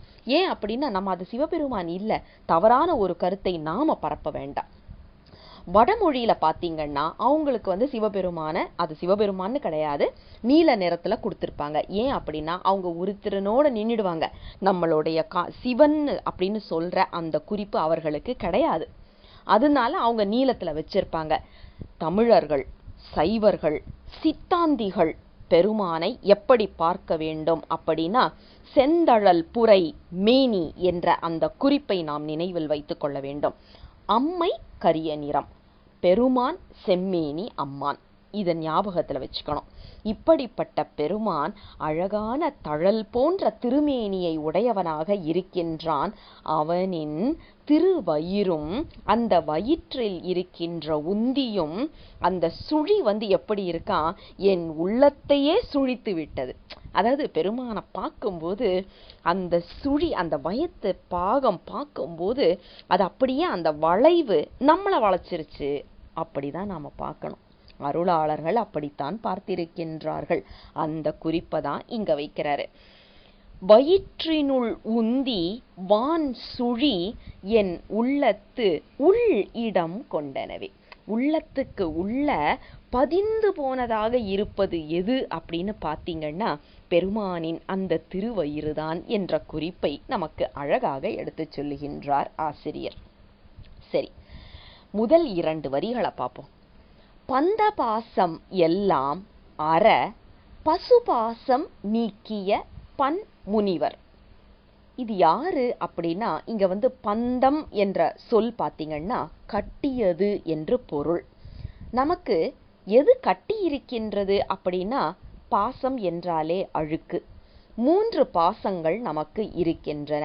அதாவது நமக்கு இருப்பது ஆணவம், கன்மம், மாயை என்று சொல்லக்கூடிய 3 பாசங்கள். இதுல பந்தப்படுத்தி வைத்திருக்க பெருமான் நம்மை பந்தப்படுத்தி வைத்திருக்கிறது எதை வைத்து அப்படின்னா கன்மமும் மாயையும். அதனாலதான் இந்த பந்த பாசம் என்று சொல்லப்படுவது கட்டிய பாசம் என்ற குறிப்பு. பந்தப்படுத்தி வைத்திருக்கின்ற கட்டு, பாசம் என்றால் கட்டு. அடுத்தது, இதை அறுத்தால்தான், அதாவது நம்ம கன்மமும் நமது மாயையும் நம்மை விட்டு விலகினால் என்ன இருக்கும் மிச்சம் அப்படின்னு பார்த்தா, இந்த பசுபாசம்னு சொல்றாங்க இல்லையா, சகச மலம் என்று இதற்கு ஒரு பெயர் உண்டு. ஏன்னா நாம எப்போ இருந்தோமோ அப்பவே இந்த மலமும் நம்ம கூட இருந்திருக்கு. அதுக்கு பேரு ஆணவம் என்று பெயர். அந்த ஆணவம் என்று சொல்லப்படுகின்ற பசுபாசத்தை பெருமான் தான் நீக்க முடியும். யாரு நினைச்சா நீக்க முடியும் அப்படின்னா பெருமானால மட்டும்தான் நீக்க முடியுமே ஒழிய நாம செய்ய முடியாது. ஆனால் இந்த மாயையும் கன்மமும் நம்மை விட்டு விலகுவதற்கு தீக்கை பெற்று 5 எழுத்து ஓதி கொண்டு வர, அதே நேரத்தில் திருமுறைகள், சிவபூசை, இது எல்லாமே நமக்கு இந்த பந்தபாசம் என்று சொல்லுவதில் இருந்து நம்மை வெளிக்கொண்டு வர கொஞ்சம் உதவி செய்யும். பெருமானின் கருணை தான் பசுபாசம் என்று சொல்லுவதில் இருந்து நம்மை வெளிக்கொண்டு வர முடியும். இதை நீக்கியவர்கள் யார் அப்படின்னா முனிவர்களும் அந்தணர்களும். இங்கே அந்தணர்கள் என்று சொல்லப்படுபவர்கள் யார் என்றால், சிவம் மட்டுமே குறி என்று அவனையே நினைத்து அவனுக்காகவே வாழ்ந்து கொண்டிருப்பவர்கள் அந்தணர்கள். ஒன்னு ஞாபகம் வச்சுக்கணும், அந்தணர் என்று சொல்லப்படுவது பிறப்பினால் வருவது கிடையாது, அது வாழ்க்கை முறையினால் வருவது. அந்தணரா நான் பிறந்துட்டேன் அப்படிங்கிறது கணக்கு வரவே வராது. ஏன்னா நாம பிறந்திருக்கிறது எப்படி வேணாலும் பிறந்திருக்கலாம், எந்த ஒரு இதுல வேணாலும் இருக்கலாம். ஆனா எந்த நிலைப்பாட்டில், எந்த ஒழுக்க முறையில் இருக்கின்றோமோ அவர்கள்தான் அந்தணர்கள். உதாரணத்துக்கு நமக்கு 63 நாயன்மார்கள்ல சைவத்துக்கும் சம்பந்தமே இல்லாத ஒரு குலத்தைச் சேர்ந்தவர் ஒருத்தர் இருக்கிறார். சாக்கிய நாயனார் என்று அவருக்கு பெயர். அவரை அந்தணர் என்று குறிக்கும் பழக்கம் உண்டு. நமக்கு அவர் அந்தணர்னு நாம சொல்லுவோம். ஏன் அப்படின்னா அவர் சாக்கிய மதத்தில் இருந்தாலும் பௌத்த மதத்தில் இருந்தாலும் அவர் சிவம்தான் முக்கியம் என்று, சிவம் மட்டுமே, அந்த ஓர் இறை உணர்வு என்பதில் ஆணித்தரமாக நின்றார். சைவ சித்தாந்தத்தில் ஆணித்தரமாக நின்றார். அதனால அவர் அந்தணர். இன்னைக்கு நம்மளை சுத்தி எத்தனை அந்தணர்கள் இருக்கிறாங்கிறது பெருமானுக்கு மட்டுமே வெளிச்சமே ஒழிய பிறந்ததை வைத்தோ நாம் உடை உடுத்தி கொள்ளுவதை வைத்தோ அந்தணர் என்ற தகுதிப்பாடு வராது. முனிவர் என்று சொல்லப்படுவதும் அதுதான். நான் முனிவர் ஆயிட்டேன், நான் காவியோட போட்டிருக்கிறேன், நான் ஒரு பெரிய ஒரு மடம் வச்சு நடத்துறேன் அப்படின்னு சொல்லிட்டு இன்னைக்கு நாம் அதை சர்வசாதாரணமா பார்க்குறோம். அதாவது நம்ம கைலாய பரம்பரையெல்லாம் செய்யறதுக்கு சொல்றதுக்கு அச்சப்படுகின்ற விஷயங்களை எல்லாம் இன்னைக்கு சர்வசாதாரணமா மடம் என்ற பெயரில் ஆரம்பித்து என்னென்னமோ செய்துட்டு வர்றாங்க. ஆனா இது எல்லாம் நீங்க பாத்தீங்கன்னா இவர்கள்லாம் முனிவர்கள்ல வருவாங்களா அப்படின்னா கண்டிப்பா கிடையாது. யார் முனிவர்கள், யார் அந்தணர்கள் என்றால் பந்த பாசமும் பசுபாசமும் நீங்கி நின்றவர்கள்தான். அப்படிப்பட்டவர்கள் வணங்குகின்ற தில்லை பெருமான்.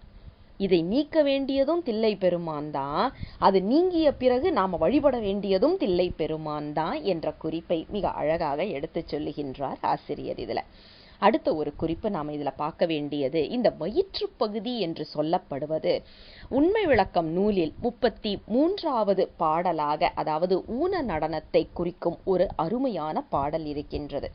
ஆடும்படி கேள் என்று ஆரம்பிக்கும் பாடலில் இந்த திருவயிறு என்று சொல்லப்படுவது இந்த நமச்சிவாய மந்திரத்தில் மா என்று சொல்லக்கூடிய எழுத்தை குறிப்பது.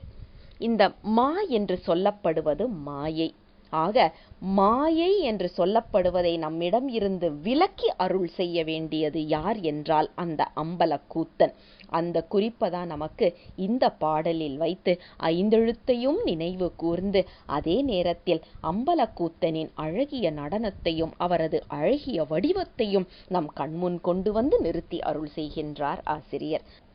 6வது பாடல். குதிரை மாவோடு தேர் பல குவிந்து ஈண்டு தில்லையுள் கொம்பனாரோடு மதுரவாய் மொழியார் மகிழ்ந்து ஏத்து சிற்றம்பலவன் அதிர வார்கழல் வீசி நின்று அழகா நடம்பயில் கூத்தன் மேல் திகழ் உதர பந்தனம் என் உள்ளத்து உள்ளிடம் கொண்டனவே. இன்றைய பாடல் பெருமானின் மேல் அணிந்திருக்கும் அணிகலன்கள், அதாவது ஆபரணங்களை பற்றின குறிப்பாக அமைக்கப்பட்டிருக்கின்றது. பெருமான் குதிரை பூட்டிய தேர் மற்றும் யானை பூட்டிய தேர்கள் நிறைய இருக்கின்ற ஊராக இருக்கின்ற தில்லை என்ற குறிப்பை இங்கே சொல்லுகின்றார்கள். அதாவது தில்லை என்று சொல்லப்படுவது மிகுந்த செல்வ வளம் நிறைந்ததாக இருந்திருக்கின்றது. அதனாலதான் குதிரை பூட்டிய தேர்களும் யானை பூட்டிய தேர்களும் அங்கே நிறைய இருக்கின்றது என்ற குறிப்பை நாம் பார்க்க முடிகின்றது. இப்படி தேர்கள் நிறைந்த தில்லையில் அழகான ஆடல்கள், மகளிர் அங்கே இசை பாடி அதற்கு ஏற்ப ஆடிக்கொண்டு மகிழ்ச்சியோடு இருக்கின்றார்களாம். அதாவது செல்வ செழிப்பும் அதே நேரத்தில் மன நிம்மதியும் ஆனந்தமும் இருக்கின்ற இடத்தில்தான் நடனங்கள் வரும். இசையும் நடனங்களும் அங்கே மிகுதியாக இருக்கின்றது அப்படின்னு சொல்லி செல்வ வளம் நிறைந்த இடமாக, மனக்கவலை இல்லாத ஒரு இடமாக இருந்திருக்கின்றது அந்த காலத்தில் தில்லை என்று சொல்லப்படுகின்ற பதி என்ற குறிப்பை சொல்லி, இப்படிப்பட்ட இடத்தில் நின்றுத்தான் எங்கள் பெருமான் ஆடிக்கொண்டிருக்கின்றான். எப்படி ஆடிக்கொண்டிருக்கின்றான் அப்படின்னா, அதிர வார்கழல் வீசி நின்று ஆடுகின்றார். அதாவது 3வது திருமுறையில 52வது திருப்பதிகம் திரு ஆலவாய் பதிகத்தில் காழி பிள்ளையார் வீடலாலவாயிலாய் என்று ஆரம்பிக்கும் அந்த பதிகம் அற்புதமான பதிகம். அந்த பதிகத்தை படிக்கும்போது நம்மளை அறியாமலே ஒரு ஆட்டம் வந்துடும். அப்படிப்பட்ட ஒரு பதிகம். அதில் 4வது பாடல் பார்த்தீங்கன்னா இதே குறிப்பை சொல்லியிருப்பாரு. முதிரும் நீர் சடைமுடி முதல்வன் நீ முழங்கு அழல் அதிர வீசி ஆடுவாய் அழகன்னி புயங்கன்னி என்று சொல்லியிருப்பார். அதிர வீசி ஆடுகின்றார் நம் பெருமான் அப்படிங்கிற குறிப்பை எல்லா அருளாளர்களும் எடுத்து சொல்லியிருக்கிறாங்க. மிக சிறப்பாக அதை எடுத்து சொன்னவர் யார் அப்படின்னா காரைக்கால் அம்மையார். 11ஆம் திருமுறையில மூத்த திருப்பதிகத்துல பார்த்தீங்கன்னா 10 பாடல்கள் காரைக்கால் அம்மையார் அருளி செய்தது எப்படி இருக்கும்னா, எங்க பெருமான் நின்று சுடுகாட்டில் ஆடிக்கொண்டிருக்கின்றான், அப்பன் நின்று ஆடிக்கொண்டிருக்கின்றான் அப்படின்னு ஒவ்வொரு குறிப்பையும் சொல்லி, அதாவது நடராசர் வடிவத்தை, அம்பலவாணர் வடிவத்தை அதற்கு முன் எப்படி அதை சொல்லியிருக்கிறாங்கன்னு தெரியல. ஆனால் நமக்கு கிடைச்ச மொத டாக்குமெண்டேஷன் ப்ரூஃப்னு சொல்லுவோம் இல்லையா, அந்த புரோட்டோடைப் நம்மளுக்கு கொடுத்தது, நம் கண்முன் கொண்டு வந்து நிறுத்தியது யார் என்றால் காரைக்கால் அம்மையார். அதுக்கு முன்னாடி அம்பலவாணருடைய வடிவங்களோ அல்லது அவரை பற்றின அந்த குறிப்புகளோ நமக்கு எவ்வளவு இருந்திருக்கு என்பது தெரியவில்லை. ஆனால் அதை அற்புதமாக நமக்கு எடுத்து காண்பித்து அது இப்படித்தான் அம்பலவாணர் இருக்கின்றார் அப்படிங்கிறத நம்ம கண்முன்னால கொண்டு வந்து நிறுத்தின அந்த ஒரு மிகப்பெரிய சேவை செய்தது யார் அப்படின்னாக்க நமக்கு காரைக்கால் அம்மையார் தான். ஆக இங்க பெருமான் அதிர வார்கழல் வீசி நின்று ஆடிக்கொண்டிருக்கின்றான் நம் அம்பலக்கூத்தன். சரி, இவன் ஆடை அணிகலன் அணிந்திருக்கின்றான். அந்த அணிகலன்கள் என் உள்ளத்தை கொள்ளை கொண்டு விட்டது என்று கூறுகின்றார் ஆசிரியர். பெருமானுக்கு அப்படி என்னங்க அணிகலன் அப்படின்னா நம்ம எல்லாருக்குமே நன்றாக தெரிந்தது. யானையோடைய தோலை போத்தி இருக்கிறாரு, புலியோட தோலை போத்தி இருக்கிறாரு. இது எல்லாம் கிரிப்பா நிக்காது பாருங்களேன்.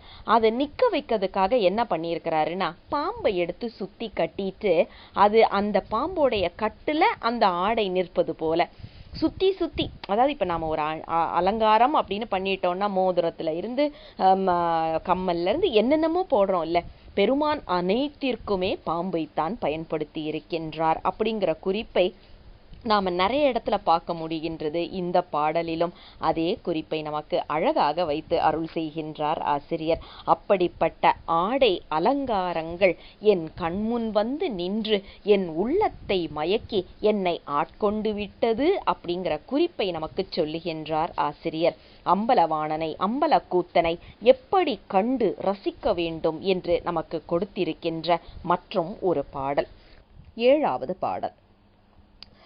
படங்கொள் பாம்பணையானோடு பிரமன் பரம்பரமா அருளாய் என்று தடங்கையால் தொழவும் தழல் ஆடு சிற்றம்பலவன் தடங்கை 4ம் அத்தோள்களுடன் தட மார்பினில் பூண்கள் மேல்திசை விடங்கொள் கண்டம் அன்றே வினையேனை மெலிவித்தவே.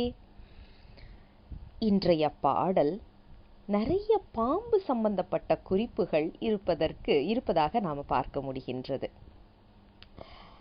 படங்கொள் பாம்பணையான் இது யாரு அப்படின்னா திருமால். பாம்புக்கு மேல படம் எடுத்து ஆடுகின்ற பாம்பிற்கு மேல் படுத்திருக்கும் திருமால். அடுத்தது யாரு? பிரமன். இவங்க 2 பேரையும் சொல்லிட்டாலே அனைத்து தேவர்களும் அதுல உட்பட்டு விடுவார்கள். ஏன் அப்படின்னா இப்ப நாம ஒவ்வொரு நம்மளுடைய வாழ்க்கையில இன்னைக்கு பார்க்குறோம்ல, கிரேடிங் சிஸ்டம்லாம் நம்ம பார்க்குறோம்ல, அதே மாதிரி மிக உயர்ந்த பதவியாக இருப்பது திருமால் பதவியும் பிரமன் பதவியும் தான். அது மற்ற பதவிகளெல்லாம் இந்திரன் அதெல்லாமே பார்த்தீங்கன்னா அதுக்கு கீழே தான் வரும். இப்ப நாம திருமாலையும் பிரமனையும் சொல்லிட்டோம் அப்படின்னா மற்ற தேவர்கள் எல்லாருமே அதில் அடக்கம் என்பதை நாம் உணர வேண்டும். ஆக இங்க தேவர்களெல்லாம் பெருமானை வணங்குகின்றார்களாம். என்னன்னு சொல்லி வணங்குறாங்க அப்படின்னு பார்த்தா, எல்லாத்துக்கும் விடையும் மேலானவன், அதாவது மேலானவன் யார சொல்றோமோ அவங்க எல்லாருக்கும் மேலானவனாக விளங்குகின்றவனே எங்களுக்கு அருள் செய் அப்படின்னு, அதான் பரம்பரமா அருளாய் என்று தலைக்கு மேல் கை கூப்பி. ஒன்னு ஞாபகம் வச்சுக்கணும், பெருமானை வணங்கும் போது மட்டும்தான் இந்த கூப்பிய கரங்கள் என்பது தலைக்கு மேல் செல்ல வேண்டும். ஏன் அப்படின்னா நம்மளுடைய அந்த சக்கரங்கள் அப்படின்னு சொல்லுவோம்ல, யோக நெறிப்படி சக்கரங்கள்னு சொல்றதுலயும் இது வரும், அதே நேரம் நம்ம சித்தாந்தத்திலையும் வரும். உச்சந்தலைக்கு மேல 12 அங்குலம், அதாவது உச்சந்தலையிலிருந்து 12 அங்குலத்திற்கு மேல் பெருமானின் திருவடி ஆடிக்கொண்டு இருக்கின்றது அனைத்து உயிர்களுக்கும். இது எனக்கு மட்டும் இல்லை, உங்களுக்கு மட்டும் இல்லை அப்படின்ற மாதிரி எடுக்கவே முடியாது. அது சேரமான் பெருமாள் நாயனாருக்குப்பா அப்படின்னா அதை அவர் உணர்ந்தார், நாம இன்னும் உணரலை. ஆனா பெருமான் யாருக்குமே ஓரவஞ்சனை பண்றது கிடையாது. எல்லா உயிர்களுக்கும் உச்சந்தலைக்கு மேல், அதனால தான் பார்த்தீங்கன்னா அந்த உச்சந்தலை அப்படியே சாஃப்டாக இருக்கும், எல்லாருக்குமே மெதுவாக இருக்கும். குழந்தைங்களை எல்லாம் குளிப்பாட்டும் போது சொல்லுவாங்க உச்சந்தலையில் ரொம்ப அழுத்தி தேய்ச்சிராத அப்படின்னு சொல்லுவாங்க. ஏன் அப்படின்னா அந்த இடம்தான் நாம பெருமானை அடைய வேண்டிய அந்த முறை குறிக்கின்ற இடம். அதனால தான் நாம தலைக்கு மேல் கைகூப்பி பெருமானின் திருவடி அங்கே இருக்கின்றது என்ற நினைவோடு நாம் வணங்க வேண்டும். மற்ற குரு அல்லது சிறு தெய்வங்கள் அவங்களுக்கெல்லாம் நீங்கள் பார்த்தீங்கன்னா நெற்றியோடு நின்றுடணும், இல்லை அப்படின்னாக்கா மார்பகங்களோடு நின்றுடணும். வணக்கம் சொல்லும்போது நெஞ்சில் கை வச்சு வணக்கம் சொல்லணும், அல்லது நமக்கு புருவ மத்தியில் வச்சு வணக்கம் சொல்லுவதோடு நின்றுடணும். ஆனால் பெருமானுக்கு மட்டும்தான் தலைக்கு மேல் கை சென்று வணங்க வேண்டும். ஏன் அப்படின்னா அங்கே நின்று ஆடிக்கொண்டிருப்பவன் தில்லை அம்பலக்கூத்தன். அங்கதான் பெருமான் இருக்கிறாரு. கை வந்து தலைக்கு மேல போகணும் பெருமானை பார்த்தா மட்டும். மற்றவங்க எல்லாருமே வந்து அதாவது வணக்கத்திற்கு உரியவர்கள். நம்மளுக்கு வந்து வித்தியாசம் தெரியணும். பெருமான் வழிபாட்டில் இருக்கிறோம், சைவ சித்தாந்தத்தில் இருக்கிறோம்னா நம்மளுக்கு வந்து வழிபாட்டு முறையிலையும் வித்தியாசம் தெரியணும். வணக்கத்திற்கு உரியவர்கள், வழிபாட்டிற்கு உரியவர்கள் அப்படின்ற ஒரு 2 குறிப்பு இருக்கு. வணக்கத்திற்கு உரியவர்கள் யாருன்னா யாரை வேணாலும் வச்சுக்கலாம். ஆனா வழிபாடு என்று சொன்னால் அது பெருமானுக்கு மட்டும்தான். வழிபாடுன்னா பெருமானுக்கு மட்டும்தான். ஆனா இன்னைக்கு வந்து நம்மளை ஏதோ ஒரு சிறு தெய்வ வழிபாட்டுல இருந்துதான் நாம சிவ வழிபாட்டுக்கு வந்திருப்போம். அதனால இன்னைக்கு நான் சிவ வழிபாட்டுக்கு வந்துட்டேன், சிறு தெய்வத்தை ஒதுக்கி விடலாமான்னா ஒதுக்கி விட வேண்டாம், ஒதுக்கி விடவும் கூடாது. ஏன்னா ஏறி வந்த படியை வந்து எட்டி உதைக்க கூடாதுன்னு சொல்லுவாங்க. அந்த சிறு தெய்வத்தின் வழியாகத்தான் நாம் பெருவழியை அடைந்திருக்கின்றோம் அப்படிங்கிற அந்த நன்றி கடப்பாட்டோடு அவர்களுக்கு நாம் ஒரு வணக்கத்தை சொல்லி நன்றியை சொல்லி, சரி நான் இப்போ எங்கள் பெருமானை போய் வணக்கம் சொல்ல போகிறேன், அங்கே போய் வழிபாடு செய்ய போகிறேன் சாமி, ஆனால் உனக்கு ரொம்ப நல்லது, ஏன்னா உன் மூலமாகத்தான் நான் பெருமானை அடைந்தேன் என்று ஒரு வணக்கத்தை போட்டுவிட்டு அப்படியே நாம் பெருமானிடம் வந்துவிட வேண்டும். அதுதான் இவர்கள் தலைக்கு மேல் கைகூப்பி வணங்கி பெருமானிடம் அருள் செய்ய வேண்டும் பெருமானே என்று அவரது திருவடிகளுக்கு விண்ணப்பம் வைக்கின்றார்கள். அவர்கள் அப்படி வணங்க நின்று ஆடிக்கொண்டிருக்கின்றான் நம் பெருமான் அப்படிங்கிற குறிப்பை தான் அடுத்ததுல வைக்கிறார் ஆசிரியர். அதாவது தழல் ஆடு சிற்றம்பலவன் அங்கே நின்று ஆடிக்கொண்டிருக்கின்றான். யார் என்றால் சிற்றம்பலவன். அவனுக்கு 4 கைகள் இருக்கின்றது. 4 கைகள் என்றால் 4 தோள்களும் இருக்கும். ஆக 4 கைகளும் 4 தோள்களும் எல்லா இடத்திலும் வீசி நின்று ஆடிக்கொண்டிருக்கின்றான் எங்கள் பெருமான் அப்படின்னு சொல்லிட்டு பெருமானின் கைகளை அழகாக வருணித்திருக்கின்றார். அது மட்டும் இல்லை, அடுத்தது பாருங்க, பெருமான் வந்து தனது மார்பகங்களில் அழகான அணிகலன்களை அணிந்திருக்கின்றார். சரி, அணிகலன்கள் அணிந்திருக்கின்றார் அப்படின்னா அப்ப எந்த அளவுக்கு அங்க மேக்கப்லாம் நாம யோசிக்கணும்னு பார்த்துக்கணும். ஆனா தனது கழுத்தில் இருக்கின்ற அந்த விடக்கரையை அகற்றாமல் நின்று ஆடிக்கொண்டிருக்கின்றார். ஏன் அப்படின்னா எனது வினையை மெலிவிப்பதற்காக அவன் ஆடுகின்றான். அப்படி ஆடும்போது அவன் என்ன செய்கின்றான், இங்க பாரு, உன்னுடைய ஆணவத்தை என்னிடம் கொடு அப்படிங்கிறதுக்காகத்தான் அந்த கழுத்துல விடக்கரையை தாங்கி நின்று ஆடி நமக்கு அருள் பாலித்து கொண்டிருக்கின்றான். இதை வந்து நம்ம ஞான நடனம் என்ற தலைப்பின் கீழ் உண்மை விளக்கத்துல 34வது பாடல்லையும் பார்க்கலாம். அதாவது வா என்பது வீசுகரம், யா என்பது அபயகரம் என்ற குறிப்புல வந்து நமக்கு வரும். ஆக பெருமானின் கரங்களும் ஒவ்வொரு எழுத்தின் வடிவமாக நிற்கின்றது என்பதற்கு நாம எந்த ஒரு அச்சமும் அதுல இருக்க வேண்டாம், எந்த ஒரு குழப்பமும் வேண்டாம். ஏன்னா பெருமானின் நடனம் என்பது 5 எழுத்தின் வடிவம். 5 எழுத்தாக நின்று ஆடி அங்கே நமக்கு அருள் பாலித்து கொண்டிருக்கின்றான் பெருமான் அப்படிங்கிற குறிப்பைத்தான் நமக்கு இந்த பாடலில் வைத்து அருள் செய்கின்றார் ஆசிரியர். எதற்காக பெருமான் ஆடுகின்றான் அப்படின்னா நம்மளுடைய வினையை மெலிவிப்பதற்காக. நம் வினை மெலிந்தால்தான் நாம் இன்னும் பெருமானை அருகில் சென்று வழிபட முடியும். அருகில் சென்றுனா இன்னைக்கு நாம சொல்ற மாதிரி 1000 ரூபாயோ 3000 ரூபாயோ கொடுத்தா சாமி பக்கத்துல கொண்டு போய் விடுவான், அந்த மாதிரி அருகில் செல்வது அல்ல. மனதளவில் அருகில் சென்று பெருமானை வழிபடுவதுதான் இங்கே குறிப்பிட்டிருக்கின்ற அற்புதமான பாடல். 8வது பாடல். செய்ய கோடுடன் கமல மலர் சூழ் தரு தில்லை மாமறையோர்கள் தாம் தொழ வையம் உய்ய நின்று மகிழ்ந்தாடு சிற்றம்பலவன் செய்ய வாயின் முறுவலும் திகழும் திரு காதும் காதினின் மாத்திரைகளோட உடைய தோடும் அன்றே அடியேனை ஆட்கொண்டனவே. இன்றைய பாடல் நமக்கு அப்பர் பெருமானுடைய குனித்த புருவமும் கொவ்வை செவ்வாயின் குமிழ் சிரிப்பும் என்று எடுத்து ஓதிய அற்புதமான தில்லை திருப்பதிகத்தை நினைவு கூறும் விதமாக அமைக்கப்பட்டிருக்கின்றது. இதுல என்ன சிறப்புன்னா, இந்த குமிழ் சிரிப்பு அப்படிங்கிற அந்த சொற்றொடர், அந்த வார்த்தையோடைய பயன்பாடு நாம வேற எந்த இடத்துலையுமே பார்க்க முடியாத அளவுக்கு அப்பர் பெருமான் ரசித்து அதை எழுதியிருக்கின்றார். அந்த குறிப்பை நமக்கு இன்றைய பாடல்ல ஆசிரியர் மிக அழகாக எடுத்து சொல்லுகின்றார். எப்படிப்பட்ட பெருமான் அப்படிங்கிறத குறிக்கும் போது நமக்கு செய்ய கோடுடன், கோடுனா கொம்பு, சிகப்பான ஒரு தண்டோட இருக்கிற கமல மலர், தாமரை மலர் நிறைந்து இருக்கின்ற தில்லை என்ற குறிப்பு.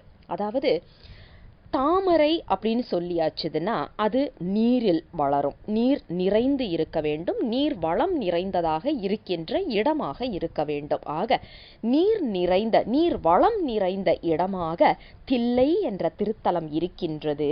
அந்த திருத்தலத்தில் மாமறையோர்கள் என்றுமே விடாது பெருமானையே சிந்தித்து கொண்டு அறம் பொருள் இன்பம் வீடு என்று சொல்லப்படுகின்ற 4 மறைகளை, அதாவது சுருக்கமா சொன்னா நம்ம திருமுறைகளை ஓதிக்கொண்டிருக்கின்றவர்கள் என்ற குறிப்பு. அப்படிப்பட்டவர்கள் தாம் தொழ வையம் உய்ய நின்று மகிழ்ந்தாடு சிற்றம்பலவன். இப்படி அவர்களெல்லாம் தொழுது நிற்குமாறு பெருமான் மகிழ்ந்து ஆடிக்கொண்டிருக்கின்றானா. என்ன மகிழ்ச்சி அப்படின்னா, இந்த வையம் உய்ய. அது என்னங்க, இந்த வையம் உயிரதுக்கு பெருமான் எப்படி ஆடுகின்றார் அப்படின்னா, அம்பலவாணர் தத்துவமே நமக்கு நடராசர் என்று சொல்லுகின்றோம். இன்னைக்கு நடனத்திற்கு நடராசர் என்று மேலோட்டமா நாம சொல்லிடுறோம். ஆனா அந்த நடனத்திற்கு பின் எத்தனை ஆழமான கருத்துக்கள் இருக்கு அப்படிங்கிறத நாம உண்மை விளக்கம் என்ற நூலின் மூலமாக தெரிந்து கொள்ளலாம். ஊன நடனம், ஞான நடனம், ஆனந்த நடனம் என்று இந்த உய்வு பெறுவதற்காக பெருமான் அழகாக ஆட்டம் ஆடிக்கொண்டு இருக்கின்றார். அதனாலதான் உய்வதற்கு என்ற குறிப்பை இங்க சொல்லுகின்றார். இங்க பாருங்க, வையம் உய்ய அப்படின்னா, இந்த வையம்னா பூமி அல்லது இந்த உலகம், இது உய்வதற்கு என்று நாம எடுத்துக்கிட்டோம்னா, இந்த பூமி சடப்பொருள். அது உய்ந்து என்ன ஆக போகுது, உய்யாம போய் என்ன ஆக போகுது. இதுல என்னன்னா, இந்த பூமியில் இருக்கின்ற உயிர்கள் என்று நாம் எடுத்துக்கொள்ள வேண்டும். இப்போ உயிர்கள் அப்படின்னு சொல்லியாச்சுன்னா 84 லட்ச யோனி பேதத்தில் நாம் பிறந்து வருகின்றோம் இல்லையா. எல்லா உயிர்களையுமே தான் இங்க குறிக்கிறாங்க. இதுல முக்கியமான கருத்து என்னன்னா, இன்னைக்கு ஏதோ ஒரு அறியாத காரணம், அறிவு குறைந்த காரணம், நம்ம கல்வி நம்மை தவறாக வளர்ப்பதின் காரணம், இந்த பூமி என்பது மனிதனுக்காக மட்டுமே படைக்கப்பட்டது. மற்ற ஜீவராசிகள் எல்லாமே மனிதன் உண்டு உய்வடைவதற்கும் உண்டு கழிப்பதற்கும் என்று நாம ஒரு தவறான கருத்தை வச்சிட்டு இருக்கிறோம். 84 லட்ச யோனி பேதங்களும் பெருமான் இந்த பூமியில் சரிசமமாக வாழ்வதற்காக ஏற்படுத்தி கொடுத்தது தான் இந்த வையம் என்று சொல்லப்படுகின்றது. நாம அதை மறந்துட்டு இன்னைக்கு எத்தனை அயோக்கியத்தனம் பண்ணிட்டு இருக்கிறோம். ஒரு உயிர், ஒரு ஜீவராசிய கூட விடாம எல்லாத்தையும் கொன்று தின்று கொண்டிருக்கின்றோம். இதெல்லாம் கேடும், நம்மளை ஒரு தேவையில்லாத ஒரு பாவத்துல கொண்டு போய் இதெல்லாம் தள்ளுகின்றது என்ற நினைப்பு கூட இல்லாமல் மக்கள் சுத்திக்கிட்டு இருக்கிறோமேன்னு நினைக்கும் போது சைவ சமயம் எத்தனை உயர்ந்ததாக இருக்கின்றது. நமக்கு ஆரம்ப காலத்தில் இருந்து இதையெல்லாம் சொல்லி கொடுத்திருந்தா இன்னும் கொஞ்சம் நல்ல ஒரு நல்ல சிட்டிசன் சொல்லுவோம் இல்லையா, அந்த மாதிரி நாம இருந்திருக்கலாமே அப்படிங்கிற ஒரு எண்ணத்தை கொடுப்பதாகத்தான் இருக்கின்றது. ஆக இந்த வையம் உய்வதற்காக பெருமான் மகிழ்ந்து ஆடுகின்றான். என்ன ஆட்டம் ஆடுகின்றான்? நம சிவாய என்ற ஊன நடனத்தையும் சிவாய நம என்ற ஞான நடனத்தையும் ஆடிக்கொண்டிருக்கின்ற பெருமான் சிவாய என்று சொல்லப்படுகின்ற ஆனந்த நடனத்தையும் ஆடிக்கொண்டு இருக்கின்றார். ஏன் அப்படின்னா, இந்த உயிர்கள் எல்லாம் உய்யும் பொருட்டு ஆணவத்தை அடக்கி முயலகன் என்ற அந்த வடிவத்தில் போட்டு அடக்கி தூக்கிய திருவடியை காமிச்சு, நீ ரொம்பலாம் குனிஞ்சு கஷ்டப்பட வேண்டாம். ஏன்னா இன்னைக்கு நிறைய பேருக்கு குனிய கூட முடியல இல்லையா? நீ குனிஞ்சு கூட கஷ்டப்பட வேண்டாம், நான் தூக்கி காமிக்கிறேன், நீ என் தூக்கிய பாதத்தை பிடித்துக்கொள் என்று பெருமான் கருணை திறத்தோடு நின்று ஆடிக்கொண்டிருக்கின்றான். நாம ரொம்ப அசால்ட்டா கேட்குறோம், நடராஜரை வீட்டில் வச்சா வீடு ஆடி போயிருமாமேங்க அப்படின்னு சொல்லிட்டு. ஏன்பா, நம்ம வீட்டில் இயக்கம் இருக்கணும்னா அந்த அம்பலவாணர் இருக்கணும் இல்லை? அவர் ஆட்டத்தை நிறுத்தினால் இன்னைக்கு நமக்கு எங்க ஆட்டம்? நாம் ஆடுகின்றோம் என்றால் நம்முள் இருந்து அவன் தினம் தினம் ஆடிக்கொண்டிருப்பதுதான் காரணம் என்பதை மறந்து விடுகின்றோம். ஆக நாம இங்க பாத்தீங்கன்னா, உலகம் உய்வதற்காக பெருமான் ஆடிக்கொண்டிருக்கின்றான் என்ற குறிப்பை சொல்லிட்டு அடுத்தது பாருங்க, செய்யவாயின் அந்த அழகிய குனித்த புருவம் கொவ்வை செவ்வாய் என்று சொல்லுகின்ற மாதிரி அந்த கொவ்வை செவ்வாய், செய்ய வாயின் முறுவலும், அழகான அந்த புன்சிரிப்பும் திகழும் திருக்காதும், அழகான அந்த செவிகளும் அந்த செவியில் இருக்கின்ற தோடும். இதுல என்ன அழகான குறிப்புன்னா, 2 ரிஷிகள் தவம் இருக்கிறாங்க. பெருமானுக்கு நாம இசைக்கிறது எப்பவுமே கேட்டுட்டு இருக்கணும் அப்படின்னு சொல்லி காரைக்கால் அம்மையாரும் வேண்டி கேட்டது இதுதான். பெருமானே, எனக்கு மறுபிறப்பு வேண்டாம், பிறப்பு உண்டேல் உன்னை மறவாமல் இருக்க வேண்டும், அப்படியே இன்னும் கொஞ்சம் கூட வேணும்னு கேட்டா நான் உன் திருவடியில உட்கார்ந்து பாட நீ அதற்கு ஆடிக்கொண்டிருக்க வேண்டும், அதை நான் பார்த்து கொண்டே இருக்க வேண்டும் என்று காரைக்கால் அம்மையார் கேட்ட மாதிரி 2 ரிஷிகள் என்ன பண்றாங்க, பெருமான் கிட்ட வேண்டிக்கிறாங்க. நாங்க இசைப்பது எப்பவுமே உன் காதை விட்டு நீங்காமல் இருக்கணும்னு. பெருமான் என்ன பண்றாரு? அவ்வளவுதானே, ரொம்ப சுலபம். 2 பேரையும் குண்டலங்களாக, காது குழைகளாக காதில் எடுத்து மாட்டிக்கிறாரு. இன்னைக்கு நாம எல்லாரும் காதுல ஒரு இயர்பீஸை மாட்டிக்கிட்டு அலைகிறோமே, நம்ம எல்லாத்துக்கும் முன்னோடி சிவபெருமான். இப்ப தெரியுதா நாம புலம்புறது நிறைய நேரம் சிவபெருமான் காதுல ஏன் விழலைன்னு? அவர் காதுல இயர்பீஸ் வச்சிருக்கிறார், அதை கொஞ்சம் நகர்த்தினாத்தான் கேட்க முடியும். சிவாய நம. தலைக்கு மேல தண்ணி தொட்டி, பில்டிங்க்கு மேல தண்ணி தொட்டி கட்டணுங்கிற கான்செப்டை நமக்கு சொல்லி கொடுத்ததும் சிவபெருமான் தான். இன்னைக்கு காதுல குழைகள் மாட்டி அவங்க அங்க பாடல்கள் ஒலித்து கொண்டே இருக்கின்ற அந்த இயர்பீஸ் மாதிரி அப்படி ஒரு கான்செப்டை கொடுத்ததும் நமக்கு சிவபெருமான் தான்.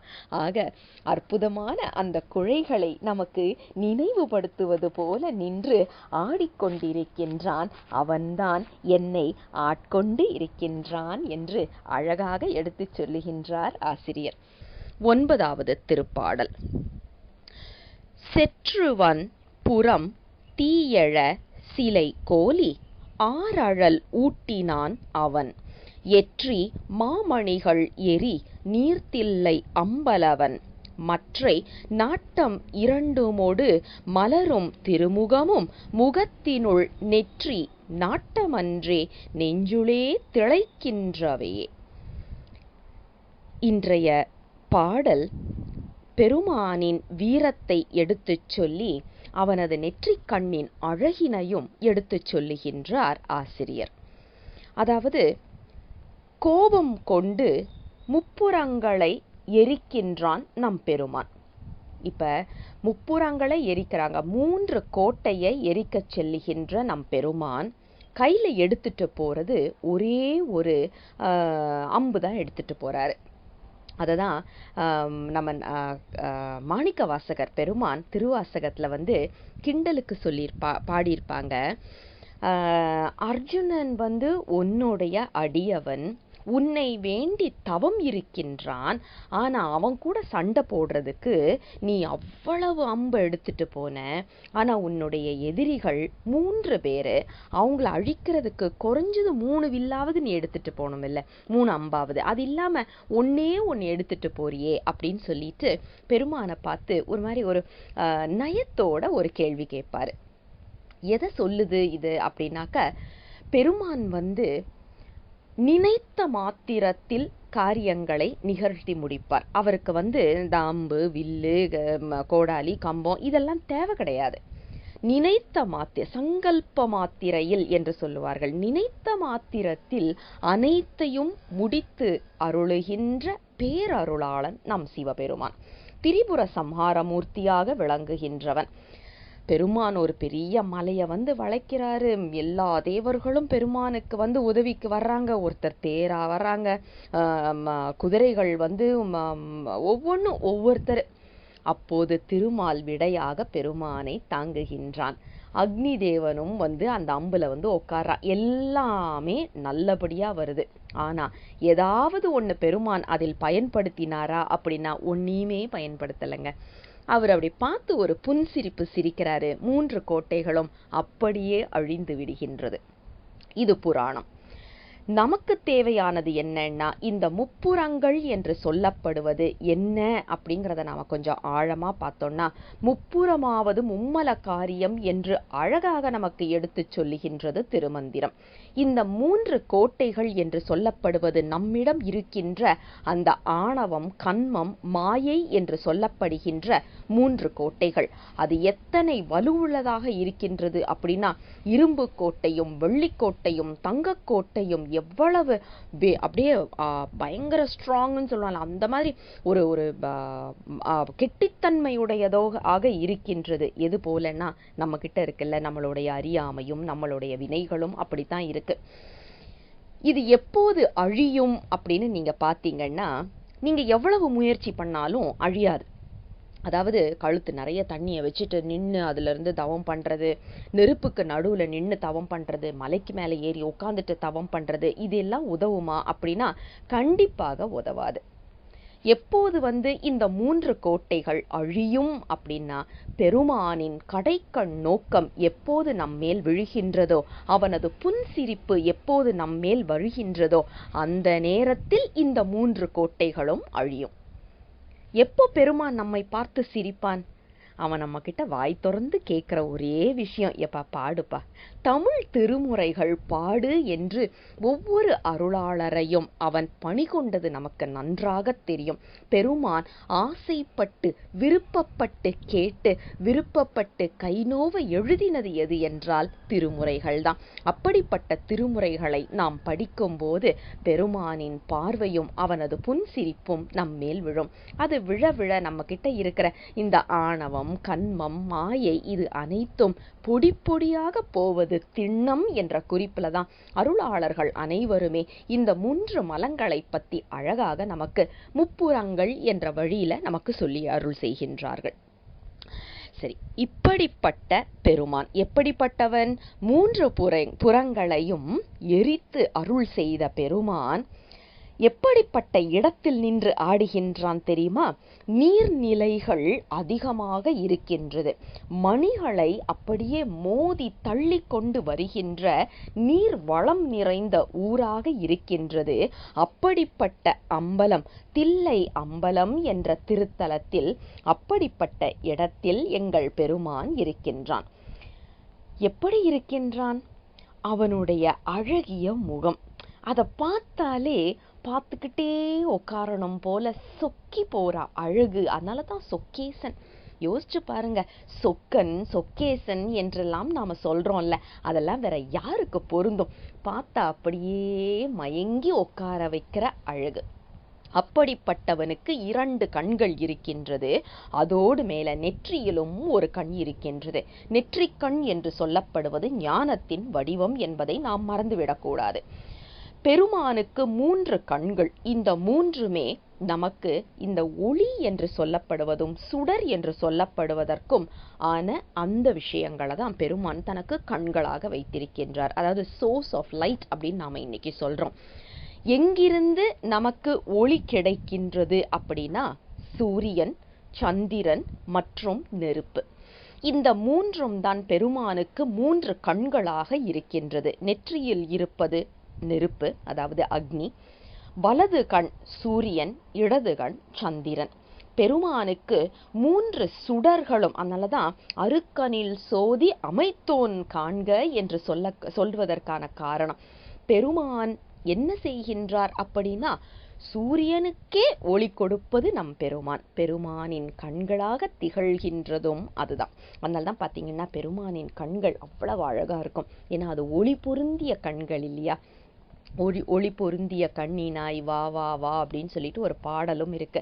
அந்த குறிப்பு பெருமானுக்கு மட்டுமே பொருந்தக்கூடிய வரிகள். இப்படிப்பட்ட பெருமான் எங்கே இருக்கின்றார் அப்படின்னா, அந்த அழகிய கண்களோடு காட்சி கொடுக்கின்ற பெருமான் என் நெஞ்சின் உள்ளே திளைத்து இருக்கின்றார். அப்படி அந்த அந்த கண்கள் என் நெஞ்சுக்குள்ளேயே இருக்குதுப்பா அப்படின்னு ஆசிரியர் அழகாக சொல்லி அருள் செய்கின்றார். அந்த கண்கள் என்று சொல்லப்படுவதுதான் நெருப்பின் வடிவம். அந்த நெருப்பை வைத்துதான் 3 கோட்டைகளையும் எரித்து அருள் செய்தான் நம் சிவபெருமான் என்பதை நாம் மறந்துவிடக்கூடாது. ஆக நம்மிடம் இருக்கின்ற இந்த 3 கோட்டைகளையும் அழிப்பதற்கு பெருமானின் அந்த கண்களை நம் நெஞ்சில் இருத்த வேண்டும் என்பது இதன் மூலமாக நமக்கு ஆசிரியர் உணர்த்துகின்ற அற்புதமான ஒரு பாடம். 10வது பாடல். தொருக்கள் வான் கமலம் மலர் உழக்க கரும்பு நல் சாறு பாய்தர மறுக்கமாய் கயல்கள் மடைபாய் தில்லை அம்பலவன் முறுக்கு வார் சிகை தன்னொடு முகிழ்த்த அகத்து மொட்டோடு மத்தமும் பிறைகொள் சென்னி அன்றே பிரியாது என்னுள் நின்றனவே.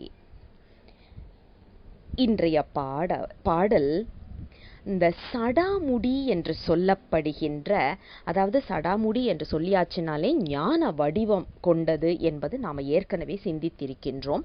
அந்த குறிப்பை மிக அழகாக எடுத்துச் சொல்லும் அற்புதமான ஒரு பாடல் என்று நமது சிந்தனைக்கு.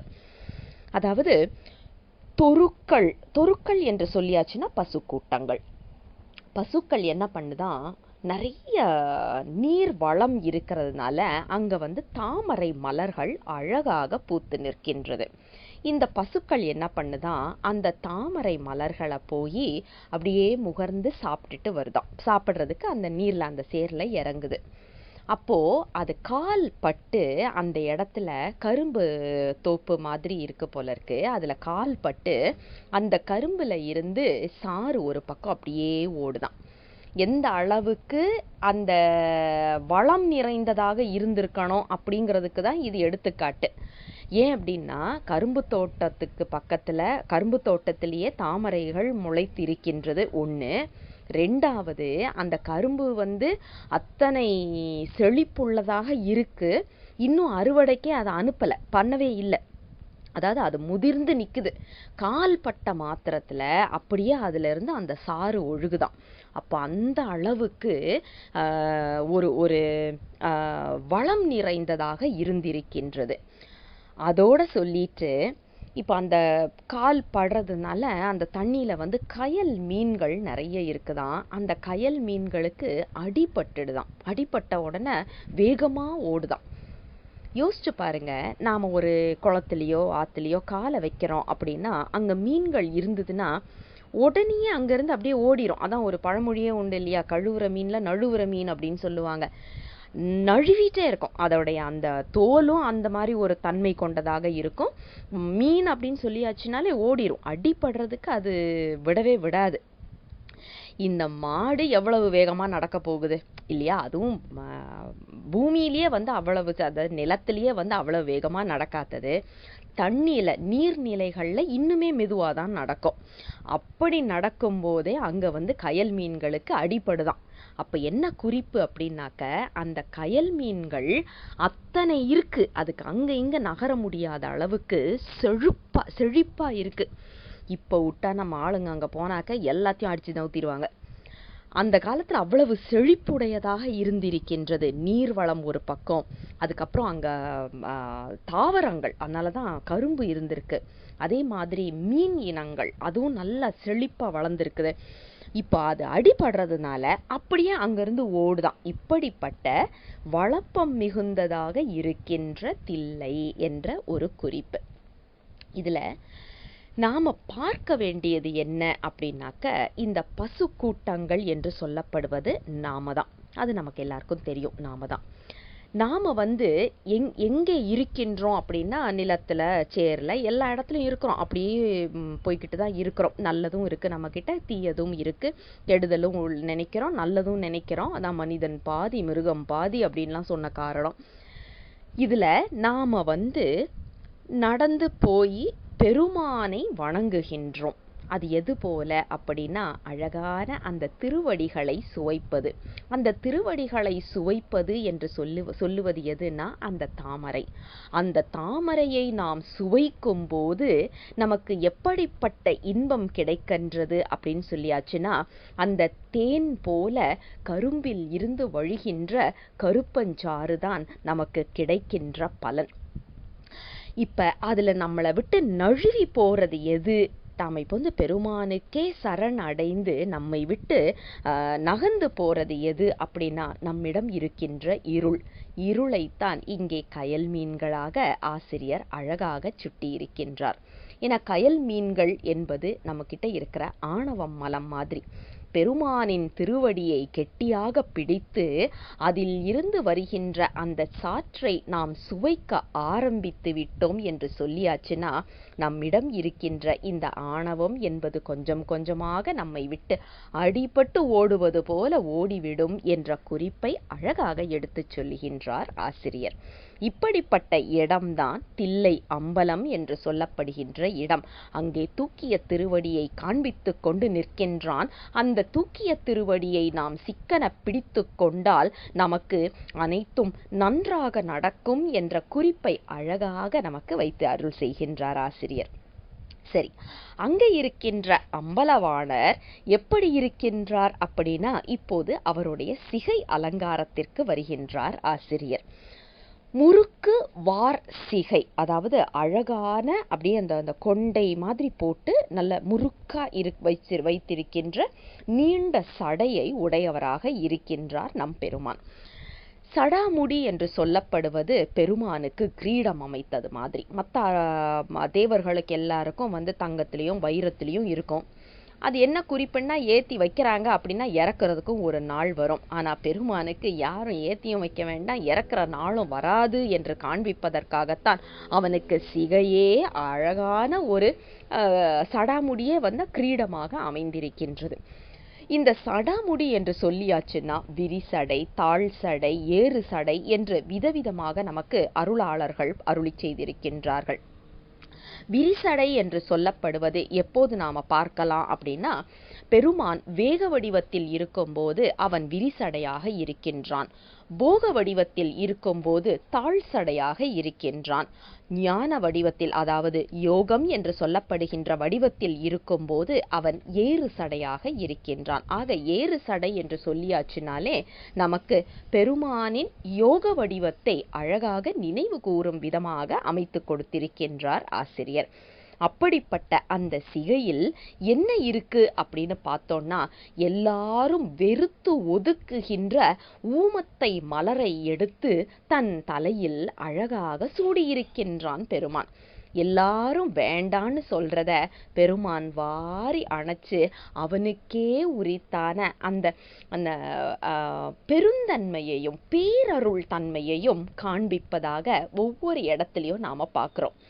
இன்னைக்கு எனக்கு யாருமே இல்லை, நமக்கு யாருமே இல்லாமல் இருக்கிறாங்களே, நம்ம அனாத மாதிரி இருக்கிறோமே அப்படின்னு நினைச்சிங்கன்னா அந்த நினைப்பு வந்த மாத்திரத்தில் நீங்கள் மகிழ வேண்டும். ஏன் அப்படின்னா, உலகத்தில் இருக்கின்ற நமது உறவுகள் எல்லாம் நம்மை விட்டு விலக விலக விலக பெருமான் நம்மை வாரி அணைத்து கொள்ள தயாராக இருக்கின்றார் என்று பொருள்.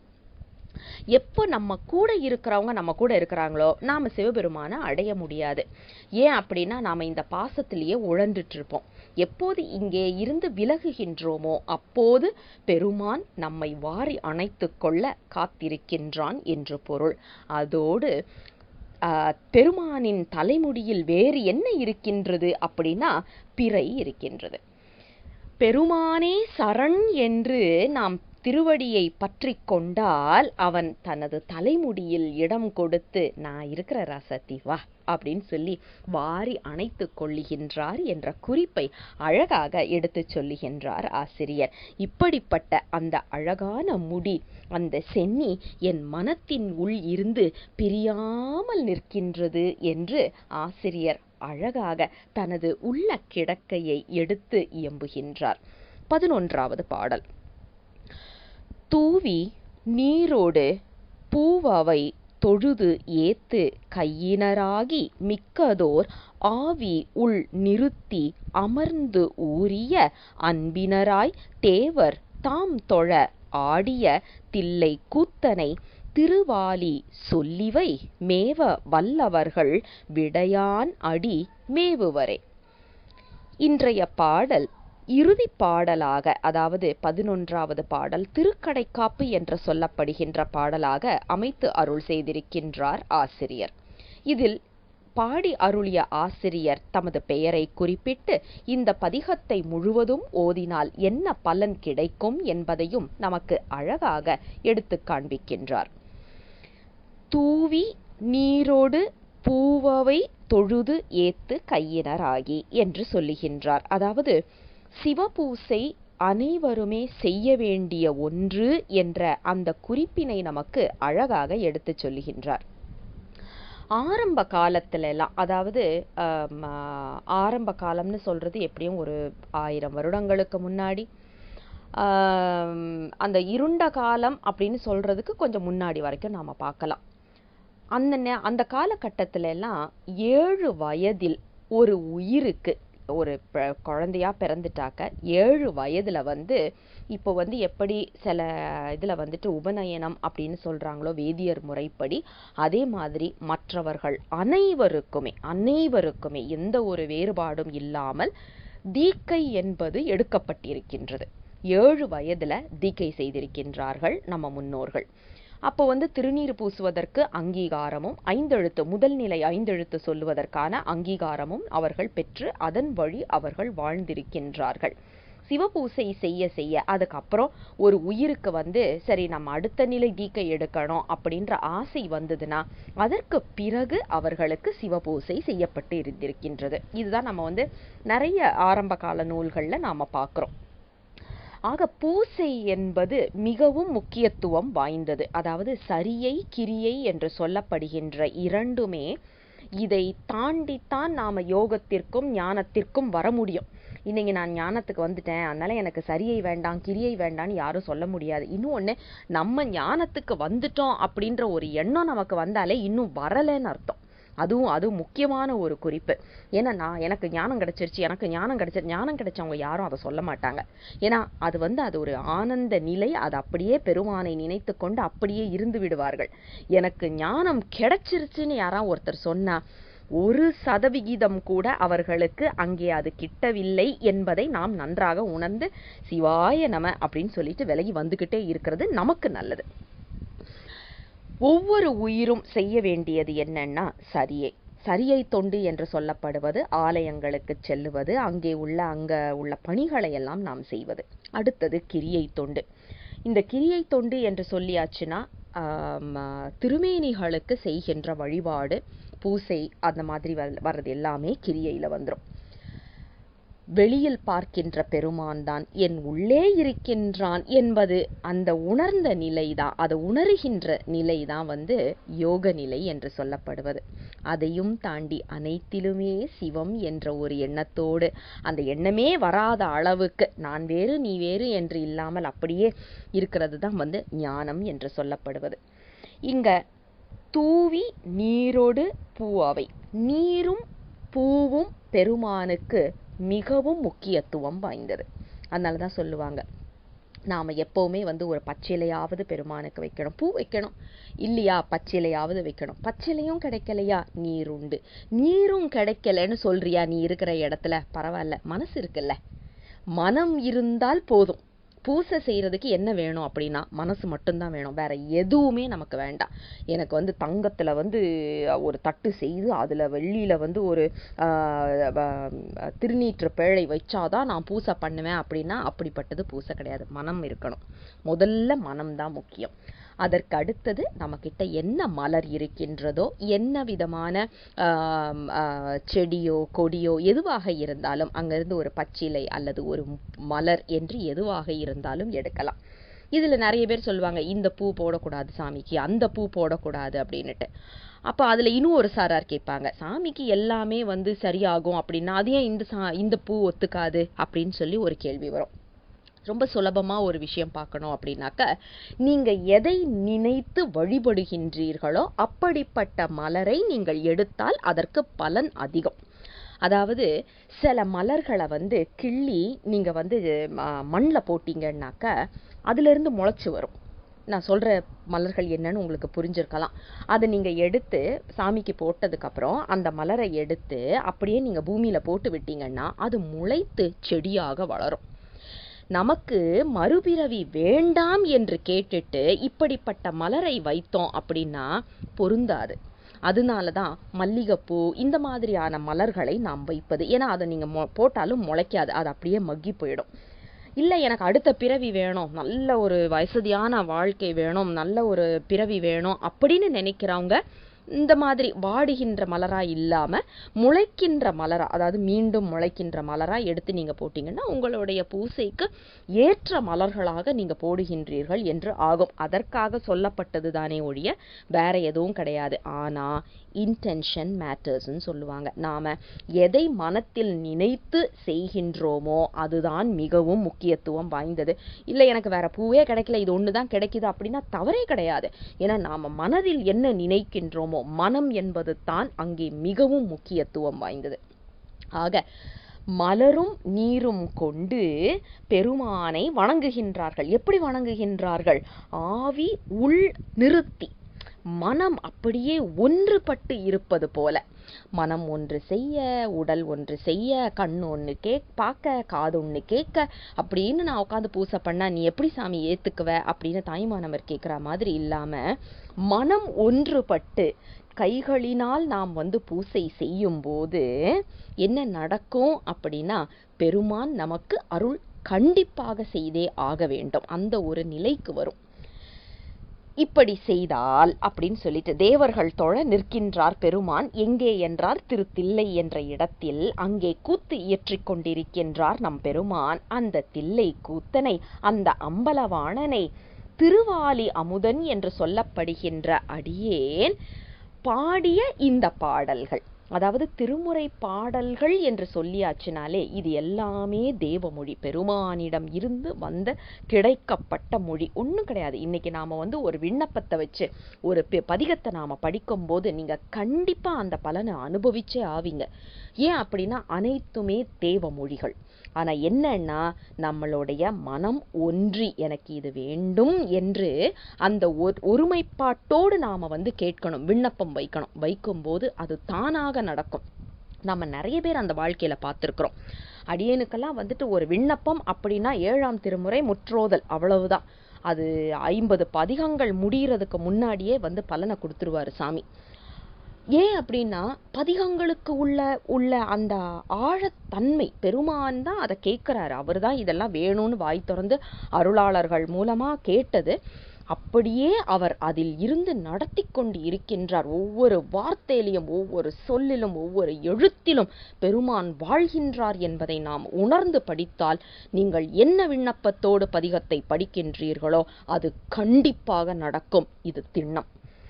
அப்படி ஒரு கூற்றை இங்க சொல்கிறார். திருவாலி சொல்லுகின்ற இந்த மொழியை மீண்டும் படிக்க வல்லவர்களோ அல்லது பாட வல்லவர்களோ எங்கே இருப்பார்கள் அப்படின்னா பதமுத்தி என்று சொல்லப்படுகின்றதை அடைவார்கள் அப்படின்னுட்டு ஆணித்தரமாக நமக்கு அழகாக ஆசிரியர் எடுத்து சொல்லுகின்றார். ஏன் அப்படின்னா திருக்கடைக்காப்பு என்று சொல்லப்படுவது நமக்கு காழிப்பிள்ளையார் அழகாக எடுத்து கொடுத்த ஒரு நம்ம காரைக்கால் அம்மையார் சொன்னது, அது அப்படியே காழிப்பிள்ளையார் நமக்கு எடுத்து அதற்கு பிறகு வந்த அருளாளர்கள் நிறைய பேர் அப்படிதான் அருளி செய்திருக்கின்றார்கள். அவர்கள் வழியில் மேற்சொன்ன 10 பாடல்களோடு சேர்த்து இதையும் ஓதினால் நமக்கு என்ன கிடைக்கும் என்பதை அருளாளர்கள் சொல்லி அருள் செய்திருக்கின்றார்கள்.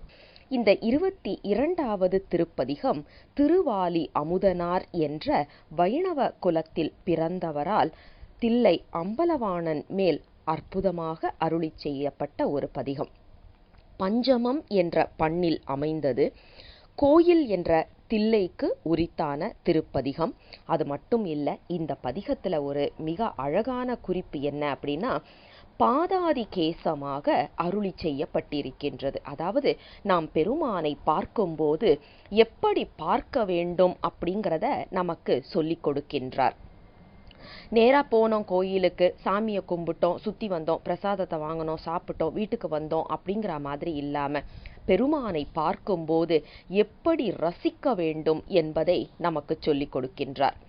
இன்றைய உலகியல்ல பார்த்தீங்கன்னா நாம் யாரையோ எதையோ ரசிக்கிறோம். ஆனால் பெருமானை மட்டும் ரசிக்கிறதுக்கு நேரம் இல்லாமல் வந்து விடுகின்றோம்.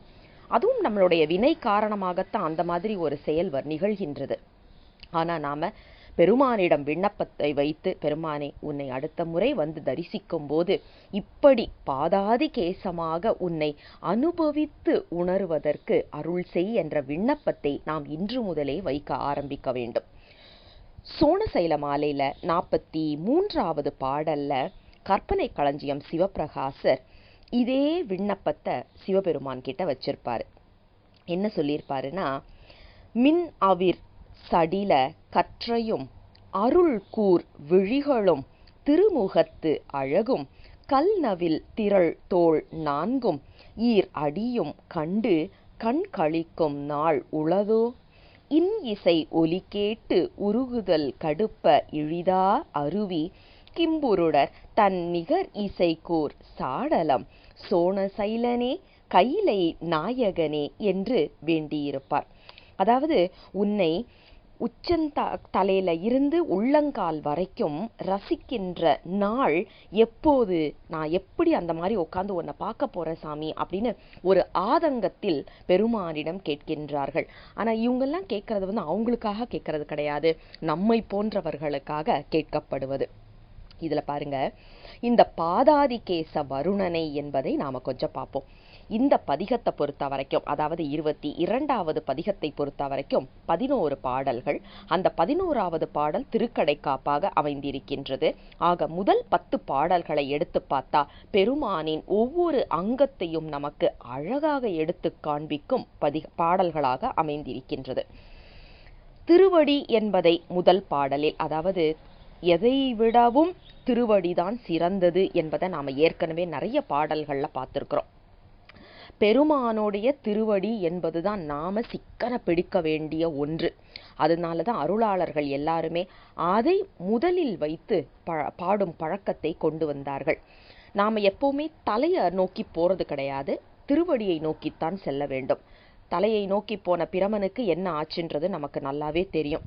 திருமாலும் திருவடியை தேடி போனார், ஆனால் திருவடியை பார்க்க முடியவில்லை. ஏனென்றால் ஆணவத்தில் ஆடியதனால. ஆனால் பிறகு பெருமானே மனம் உவந்து இவர் மன்னிப்பு கேட்க பணிந்து நிற்க பெருமான் அந்த திருவடியை காண்பிக்கின்றார்.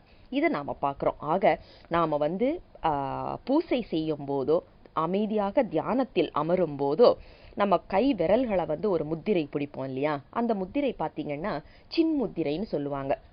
அதாவது 5 விரல்களும் நேரா நிமித்திக்கணும். இப்போ கட்டை விரல் ஆள்காட்டி விரலை மட்டும் மடக்கிக்கணும். அப்போ மடக்கும் போது என்ன ஆகும்னா ஒரு வட்டமா ஒன்று வரும், அதாவது ஒரு ரிங் மாதிரி வட்டமா வரும் இல்லையா.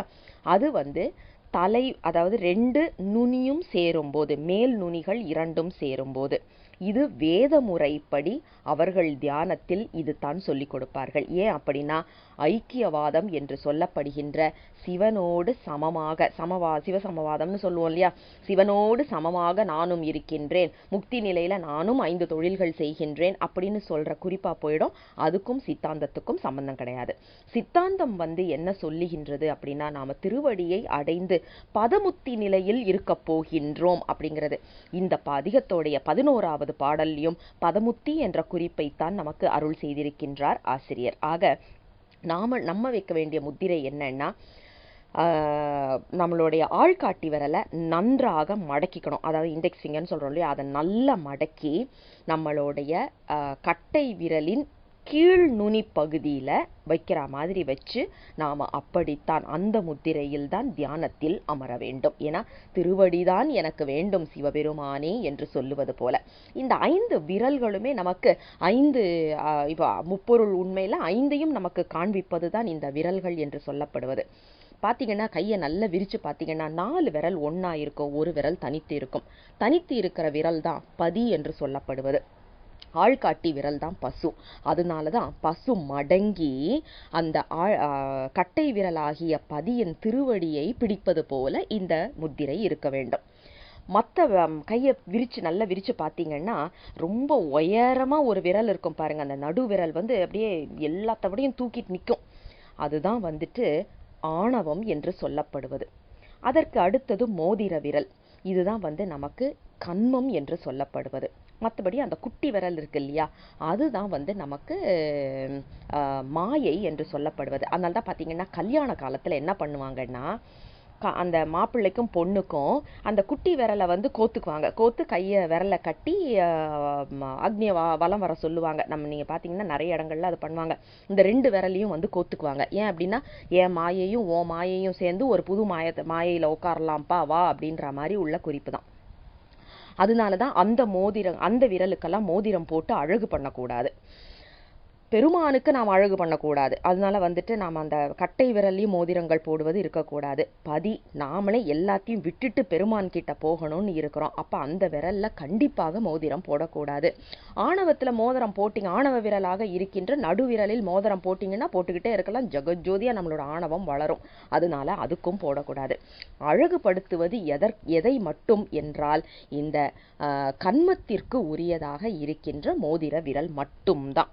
நாம் சைவ சித்தாந்தத்தில் இருக்கிறோம் அப்படின்னா எந்த விரல்களில் மோதிரம் போட வேண்டும் என்பதும் நமக்கு தெரிந்திருக்க வேண்டும். ஏன் அப்படின்னா எல்லா விரலையும் அழகுபடுத்துகிறோன்னு படுத்தணும் அப்படின்னாக்க படுத்தி எடுத்துருவாங்க நம்மளுக்கு. ஏன்னா அதுதான் நம்மளுடைய இதாகவும் இருக்குது, கான்செப்டாகவும் இருக்குது. ஆக நாம் அழகுபடுத்த வேண்டியது எதுன்னா கன்மம். ஏன் அதை அழகுபடுத்துகிறாங்க அப்படின்னா, இதோட போதும், எனக்கு இதோட முடித்து கொள்ள வேண்டும், பாசத்திலிருந்து நான் வெளியில் வரணும் அப்படிங்கிறதுனால அதை அழகுபடுத்தக்கூடாது.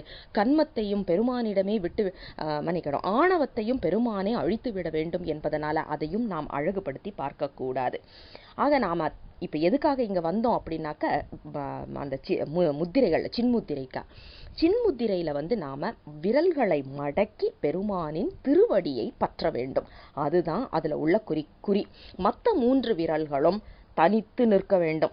அப்போ பெருமான் அப்படியே வளைஞ்சு அதுவும் சாமியோடைய திருவடியை பிடிக்கிற மாதிரி நம்ம கையை மடக்கி வைக்கக்கூடாது. சரி, இப்போ இந்த பாடலில் வருகின்ற வருணனை முதல் பாடல்லையே நாம் திருவடியை பார்த்து விட்டோம்.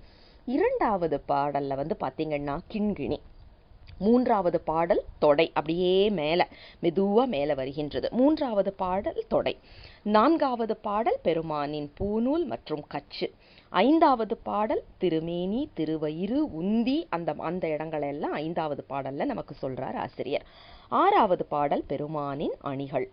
அடுத்தது 7வது பாடல், அது பெருமானின் திருக்கைகளை நமக்கு காண்பித்தது. 8வது பாடல் பெருமானின் அழகான அந்த கொவ்வை செவ்வாயும் காதுகளையும் நமக்கு எடுத்துச் சொன்னார் ஆசிரியர். 9வது பாடலில் பெருமானின் 3 கண்களும் அந்த அழகிய திருமுகத்தையும் எடுத்து காண்பித்தவர். 10வது பாடலில் ஞானத்திற்கே வடிவமாக இருக்கின்ற அந்த அழகிய சடாமுடியையும் நமக்கு காண்பித்து அருள் செய்திருக்கின்றார். ஆக இந்த பதிகம் முழுவதுமே பார்த்தீங்கன்னா பாதாதி கேசமாக அமைக்கப்பட்ட அற்புதமான ஒரு பதிகம்.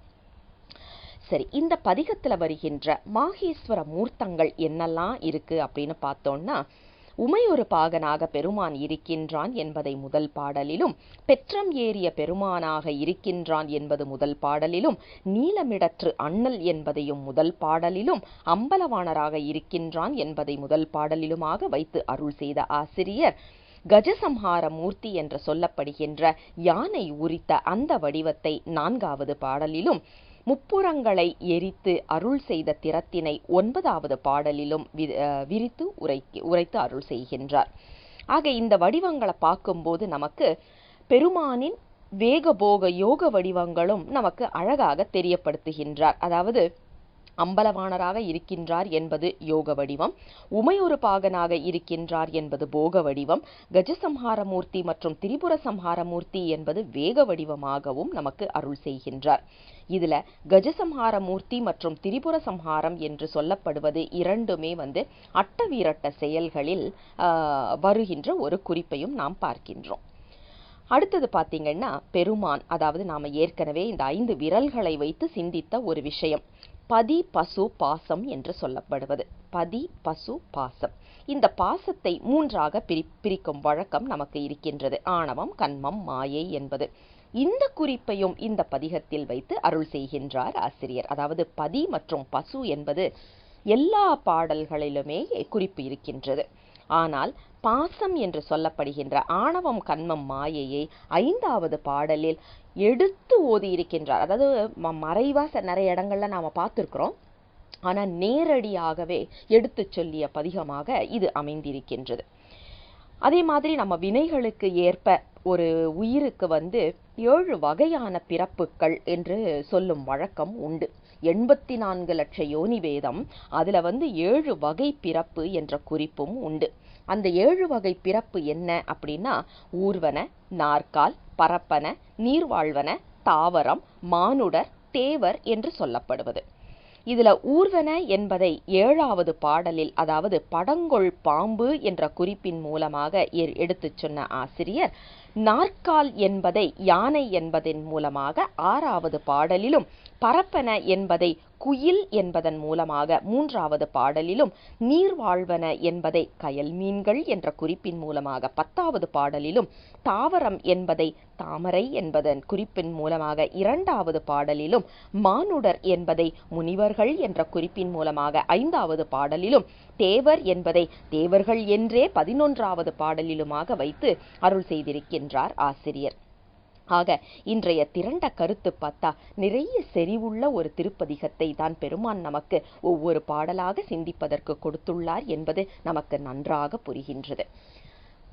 முழுவதுமாக முடிவடைந்த இந்த நிலையில் மேற்சொன்ன 11 பாடல்களை இன்று ஒரு முறை அடியார்கள் அனைவரும் ஒன்று சேர்த்து படித்து அருள் செய்ய வேண்டும். ஏன் அப்படின்னா மொத்தமா நாம படிக்கும் போதுதான் அதோடைய பதிக பலன் நமக்கு கிடைக்கும். ஒவ்வொரு பாட்டா ஓதும் போது படிக்கலாமே ஒழிய முழு பதிகமா படிக்கும் போதுதான் அதோடைய பலன் நமக்கு, சொல்லப்பட்ட பலன் நமக்கு கிடைக்கும். ஆக 11 பாடல்களையும் சேர்த்து ஒரு முறை அடியார்கள் ஓத வேண்டும் என்று உங்கள் திருவடிகளுக்கு விண்ணப்பமாக வைத்து இந்த 22வது பதிகத்தை நிறைவு செய்வோம். தென்னாடுடைய சிவனே போற்றி, எந்நாட்டவர்க்கும் இறைவா போற்றி. சிவசிவ திருச்சிற்றம்பலம்.